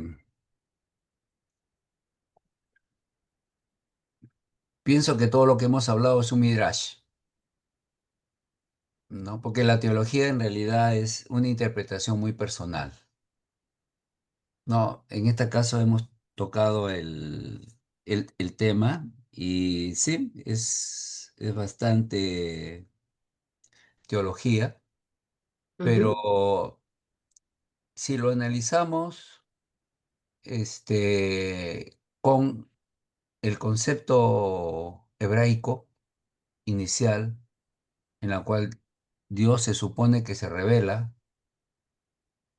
a la humanidad, y lo comparamos con la interpretación que hacemos con Juan, es incompatible. Aunque lo queramos relacionar, la unicidad lo podemos relacionar, sí, con una creencia pues del Dios único, ¿no? Pero no en un ejad. Para mí, estoy hablando para mí, sí, señor. ¿no? En un ejad. Porque dentro de mí, dice en Isaías, no existe otro Dios, solamente soy yo. Nadie me ha acompañado en la creación, dice Jehová o Yahvé, en mi creación. Soy solo, un ejad. Y en ese ejad no entran dos, ni tres. Esa es la antropología que se lleva en el concepto hebreo. Ahora, sabemos que Juan ya es helénico. Se ha escrito posterior a la muerte de toditos. Murió Pablo, murió Pedro, murió Juan. Entonces ya el concepto es helénico. Hasta el logos, ya seguramente lo sacaron de Fedón. Entonces, ya ese concepto ya es mucho más helénico, mucho más rebuscado y Ujú. probablemente pues el logos hasta el cual el mismo escritor alejandrino Filón. Filón de Ujú, Alejandría también lo ujú, utiliza como el demiurgo ujú, que ujú, ya se, ujú. se hablaba en esa época, ¿no? Y probablemente ahí. Yo considero, según mi punto de vista, que Juan es el evangelio más antisemítico que tenemos. Primero, Juan borra de un plumazo a Juan el Bautista, pone dentro de su boca, he ahí el Cordero de Dios. Me parece que es un concepto muy adelantado para la época en que Juan habla. Segundo, Juan no lo bautiza a Jesús, no lo bautiza a Jesús. He buscado su bautismo, no lo bautiza. Ya leí varias veces el Evangelio de Juan, no lo bautiza. Su mamá lo hace aparecer a la mamá de Jesús junto a la cruz, cuando su mamá nunca fue seguidora de Jesús. Es más, lo consideraba loco, nunca fue su seguidora, hasta posterior de la muerte de Jesús. Juan acusa a los judíos de crucificarlo a Jesús, no los romanos, sino Juan, echándole la culpa a los judíos de su muerte. Entonces, ahora Juan el Bautista da testimonio de la luz, pero ¿a quién le da testimonio? No le da testimonio a nadie de la luz, pero sí da testimonio de lo que ya hemos hablado al inicio a sus discípulos. Pero el mismo Juan entra en duda posteriormente, como lo menciona Lucas en 7:19, que dice, pues, él entra en duda, se manda a preguntar si no me equivoqué, si es verdaderamente Jesús el Mesías. Entonces Jesús manda a aclararle, sí, yo soy el Mesías por tal y tal y tal cosa, ¿no? Y la otra cosa es que yo no entiendo muy bien cómo un ser se puede encarnar. Si Jesús fue enviado, también Juan fue enviado y se le dio una misión, es decir, que los dos fueron enviados, que los dos, Juan y Jesús, también estaban en el centro del Padre. Esas son interrogantes que a veces uno tiene y a veces no sabe cómo Ujú. resolverlos. Bueno, Sí, ese es mi gracias. comentario que tengo. Sí, no, gracias, mi hermanito José. Son preguntas muy válidas, claro, son preguntas muy válidas porque sí, bueno, no sé si empezar de atrás para adelante o adelante para atrás, porque es que lo que su merced ha planteado, uf, eso es por eso digo, Juan es para todo un semestre, porque esas preguntas que su merced ha planteado son para dar respuestas muy profundas. Por ejemplo, hay algunos estudiosos que empecemos con el logos. Claro que aquí se me irían los 15 minutos y más. Em, Porque miren, el logos, sí, hay algunos estudiosos que dicen que el logos es la misma concepción griega, inclusive la misma concepción del logos de Filón de Alejandría. ¿Por qué? Pues Filón de Alejandría, un judío griego, bueno, un judío que estudió en Alejandría y que conoce, pues, estudió todas estas concepciones griegas, pero él las judaizó, pongámoslas desde esa perspectiva, porque el logos de Filón no es el mismo griego tampoco, ¿no? Entonces él propuso una verdadera personificación de la palabra divina, el Filón de Alejandría, hasta el punto de que algunos autores han creído que que podía, pues, afirmarse la dependencia de Juan respecto al logos de Filón de Alejandría. Algunos lo han planteado y su merced está entre esos porque seguramente lo ha leído y su merced está haciendo esa afirmación. Ahora, el que Filón llama logos, claro, la concepción de Filón es que habla como de un demiurgo, como su merced lo ha dicho, como un intermediario, si se quiere, un intermediario, un vínculo entre Dios, que es infinitamente puro, y el mundo material, ¿cierto? Así como entre Dios y el alma humana, digamos. Ese logos personificado es llamado primogénito de Dios, y hasta un segundo Dios, que recibe funciones de creador y agente de la comunicación de Dios al hombre. Esa es una concepción más de Filón de Alejandría, que judaizó el concepto de logos para los griegos. El concepto de logos para los griegos, ¿cuál es? Es que aquí habría mucho que decir, porque es que las preguntas o el comentario del hermano José da para mucho. Pero miren, el concepto de ese es el concepto de Filón de Alejandría, que es muy tomado del concepto de logos de la cultura griega. ¿Cómo concibe la cultura griega el mundo? El cosmos. El cosmos para la cultura griega es no solamente este mundo que nosotros entendemos, sino el cosmos en general, y el cosmos es divino. El cosmos, porque hay un panteísmo, entre otras cosas. La cultura griega concibe que todo es Dios, ¿no? Hay un panteísmo. Entonces, en este cosmos hay un alma que mueve el mundo. un alma que mueve el mundo, porque el mundo es inteligente, el mundo y eso fue toda la reflexión de los filósofos. Hay que estudiar mucho también un poco la filosofía presocrática, la filosofía socrática, luego viene Platón, Aristóteles, hay que conocer como toda esa filosofía griega y cómo entendían, el alma del mundo es el logos para el mundo griego. Entonces, ese logos es divino, que es el alma del mundo, por lo tanto todo el mundo es divino. Entonces todo es Dios, la piedra es Dios, el árbol es Dios, todo es Dios porque hay un panteísmo allí.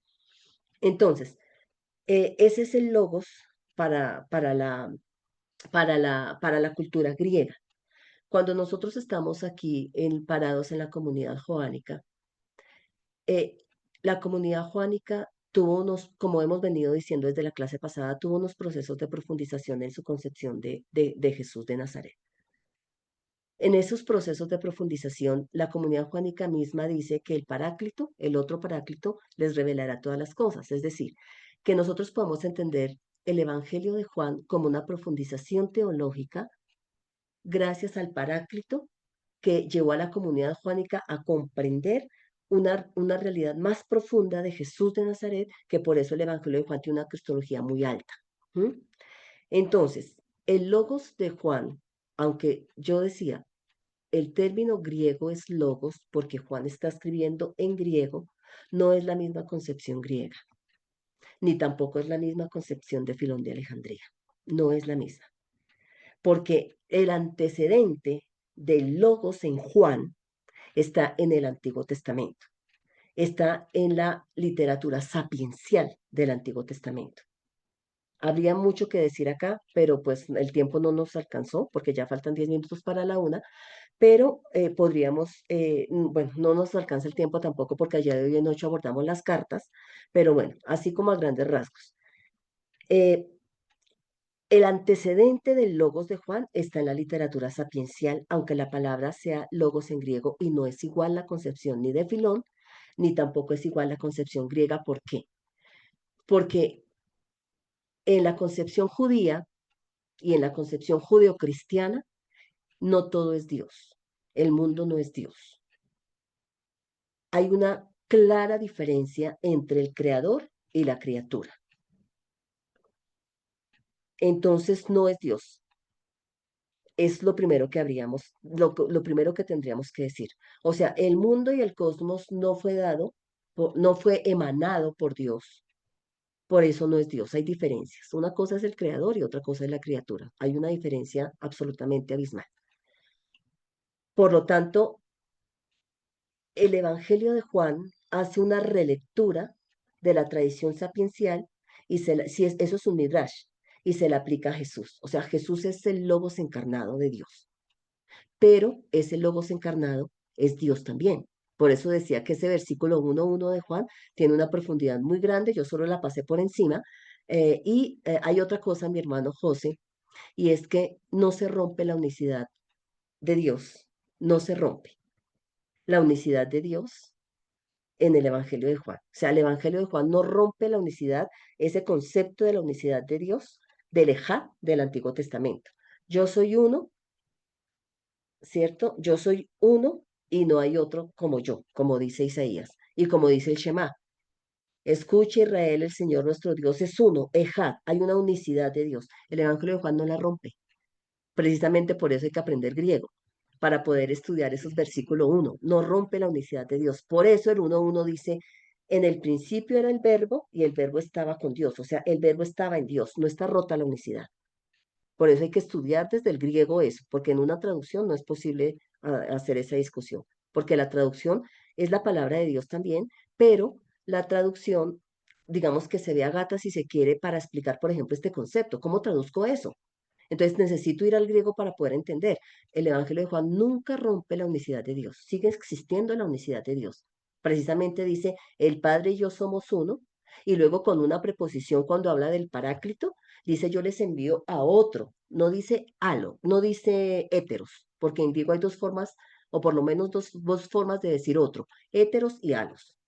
Cuando no utiliza héteros, porque si hubiera utilizado les envío a otro, utilizando la palabra héteros, sería otro distinto.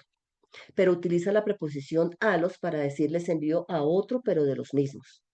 Entonces solamente es desde el griego donde se puede entender la unicidad de Dios. Juan no la rompe, ahí está la unicidad de Dios. Lo que pasa es que en la unicidad de Dios, ya la revelación fue progresiva también, eso no se nos puede olvidar. La revelación fue progresiva y el Antiguo y el Nuevo Testamento están unidos. En el Antiguo Testamento tenemos una revelación que se fue dando de manera paulatina y llega a su culmen en el Nuevo Testamento. O sea, no podemos partir los dos testamentos. Nosotros los estudiamos por aparte por cuestiones didácticas y etcétera, ¿cierto? Pero cuando vemos el tenor de toda la Sagrada Escritura, vemos una continuidad entre el Antiguo y el Nuevo Testamento. Hay continuidad, pero también hay ruptura y progresión, porque a la luz de Cristo, la unicidad de Dios no se rompe, sino que se entiende que en la unicidad de Dios hay tres personas, pero siguen siendo un mismo Dios, o sea, no se rompe. Y si se quiere, si lo puedo decir de manera muy coloquial, todos están unidos y tienen una comunión, ¿sí? Pero es la unicidad de Dios, no se rompe. Pero, o cómo entenderlo, que luego Dios se manifiesta, pongámoslo en esos términos que no se me vaya a malentender, Dios se manifiesta en el Nuevo Testamento enviando a su Hijo a encarnarse y a dar la vida para poder volver a ser de nuevo a la humanidad que ha pecado.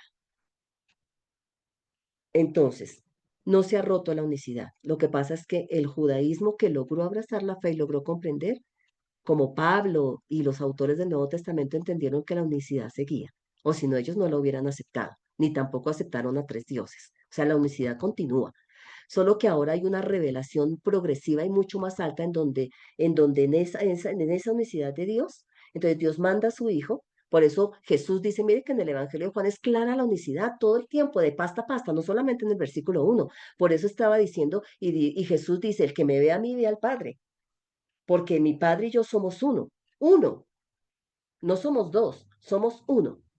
¿No? Y el Paráclito les revelará qué, de qué hablará. Yo hablo de lo que escuchó hablar al Padre y el Paráclito va a hablar de lo que escuchó hablar de mí.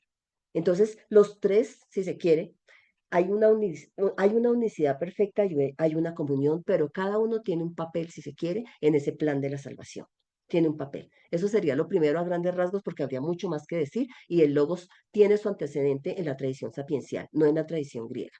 Segundo, tercero, se me fue el tiempo porque hay otra mano levantada de Jonathan. Ay, Jonathan, espérate, termino la idea. Tercero, para responderle a grandes rasgos al hermano José. Tercero, el Evangelio de Juan ha sido debate, sí ha sido debate, y sobre su contenido es antisemita, por lo que acaba de mencionar el hermano José, y pareciera, y por algunos textos de Juan donde se dice que fueron los judíos los que crucificaron a Jesús, y pareciera que fuera antisemita. Sin embargo, por eso me he demorado tanto en el contexto de Juan, porque es importante considerar no solamente el contexto histórico que está detrás de todo el Evangelio de Juan en la comunidad, las comunidades juánicas, cómo se formaron y todo eso, no solamente eso, sino también hay que entender el contexto cultural en el que se escribió el Evangelio de Juan. Y el Evangelio de Juan, como hemos dicho, se escribió en un momento en que la comunidad estaba experimentando una ruptura con la sinagoga judía. No es que sea antisemita, y eso yo ya lo expliqué, del año 70 hacia adelante en la segunda generación de cristianos, cuando se destruyó el templo y que Rabí Akiva logró salir y se fue para Yamia, hubo un judaísmo de corte fariseo. Ese es el contexto en el que se está experimentando la ruptura con la sinagoga judía, porque ellos estaban afirmando que Jesús es el Mesías, y los que no creyeron que él era el Mesías por haber muerto en cruz, que ese fue un obstáculo, entonces hubo persecución de ellos, ¿cierto? Entonces, ese es el contexto de donde se está experimentando esa ruptura. Por eso, entonces, en ese contexto se entiende la tensión que había en ese judaísmo fariseo y las comunidades juánicas que estaban teniendo una profundización de la persona de Jesús de Nazaret, quién había sido él, qué era lo que había hecho y lo que había dicho. Por eso es la profundización teológica. Por eso vimos, y fue tan importante y me gasté tanto tiempo en toda la formación de la composición del Evangelio y la profundización cristológica que se fue haciendo. Y eso solamente se hizo por el Espíritu de Dios. porque en el Evangelio de Juan es claro que el Paráclito es el que revela y que logra llevar a comprensión a la comunidad juánica. Entonces no tenemos, digamos que no tenemos el Evangelio de Juan para nada es antisemita, para nada. De hecho, Jesús todo el tiempo habla de las ovejas de este redil, pero también otras. O sea, yo vine para que el mundo crea, para todo el mundo. No vine para unos y vamos a irnos en contra de los judíos. No. Recordemos que esa tensión se está dando en el momento en que se está dando la ruptura con la sinagoga judía. Por eso están estos versículos. Así que no podemos, entonces, ese es un contexto histórico que no podemos olvidar y no podemos decir que el Evangelio de Juan es antisemita para nada. Que se ha utilizado para eso es diferente y que se han hecho interpretaciones es diferente. Ahora, las interpretaciones teológicas que hemos mencionado, evidentemente, ¿de dónde han salido? De Juan. Es que es la comunidad juánica la que ha hecho esa profundización, esa interpretación teológica. Es eso. Y Juan es derásico, claro, y no solamente Juan. Todos los 27 libros del Nuevo Testamento utilizaron las mismas reglas de interpretación derásicas o midráshicas que utilizaron los judíos rabínicos de finales del primer siglo y segundo siglo para adelante. Pero la diferencia es que este es un deraz cristológico, porque ellos lograron comprender que en Jesús se cumplían las profecías y que Jesús era el Mesías esperado. Y la revelación llegó a su culmen. Hebreos, ustedes están viendo Hebreos antes de este curso, y ustedes van a ver si no lo han visto, lo van a ver o ya lo vieron, solo para recordar que también el prólogo de Hebreos tiene una profundidad impresionante, y eso solo hay que hacerlo desde el griego. Y el prólogo de Hebreos también muestra la alta cristología. Juan no solo tiene alta cristología, Hebreos tiene una cristología altísima. Colosenses y Efesios tienen cristologías que vuelan, o sea, son altísimas, porque toda esa comprensión de quién era Jesús se fue dando en la iglesia a través de la vivencia y porque esa cristología se fue dando de manera paulatina. ¿Mm? Entonces, esas son profundizaciones teológicas que se dan. Y el Derash, el Antiguo Testamento fue leído en clave Cristo, fue leído en clave Cristo porque comprendieron que Jesús era el Mesías y que cumplía las profecías del Antiguo Testamento. De manera que cuando Juan habla en su prólogo del Logos y de la sabiduría de Dios encarnada, que es Jesús, su palabra, es la plenitud de la revelación. Recuerden que Hebreos dice, en el pasado y de varias maneras fragmentadas, si se quiere, Dios habló, pero en los últimos de los días estos llegó la plenitud de la revelación en Jesucristo. Y esa es la cristología, eso habría que decir más de Hebreos 1.1, porque es del 1 al 5, que es el prólogo de la carta a los Hebreos, ¿sí? Y entonces, bueno, es interesante. Jonathan habla del Deuteronomio 6.8, que es el Shema, el Señor es el único Señor, claro. Entonces, gracias por estas citas. Bueno, habría mucho más que decir. Les digo, Juan es para un semestre, porque Juan tiene una profundidad teológica muy grande y hay que ir paso a paso. Aquí estamos dando las claves hermenéuticas para abordar el Evangelio de Juan, ¿sí? Pero sí les invito, mis amados hermanos y hermanas, y gracias mi hermano José, porque usted nos lleva a profundizar más, solo que el tiempo no nos dio, ¿sí? Pero, y para que, bueno, Juan es para todo un semestre, repito, pero nos lleva también a esas inquietudes y esa manera pues, también de tener la posición del hermano José, pues nos ayuda también a profundizar y a decir, bueno, es que el Evangelio de Juan mira desde otra perspectiva. Porque cuando nosotros estudiamos Mateo, hay que mirar a Mateo en su contexto, para quién fue escrito, cuál es la perspectiva que Mateo aborda de Juan Bautista, cuál es. Cuando estudiamos Marcos, igual. Cuando estudiamos Lucas, igual. Cuando estudiamos Juan, igual.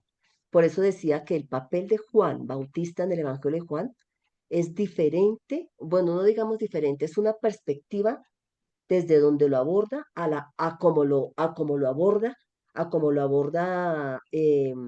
los evangelios sinópticos.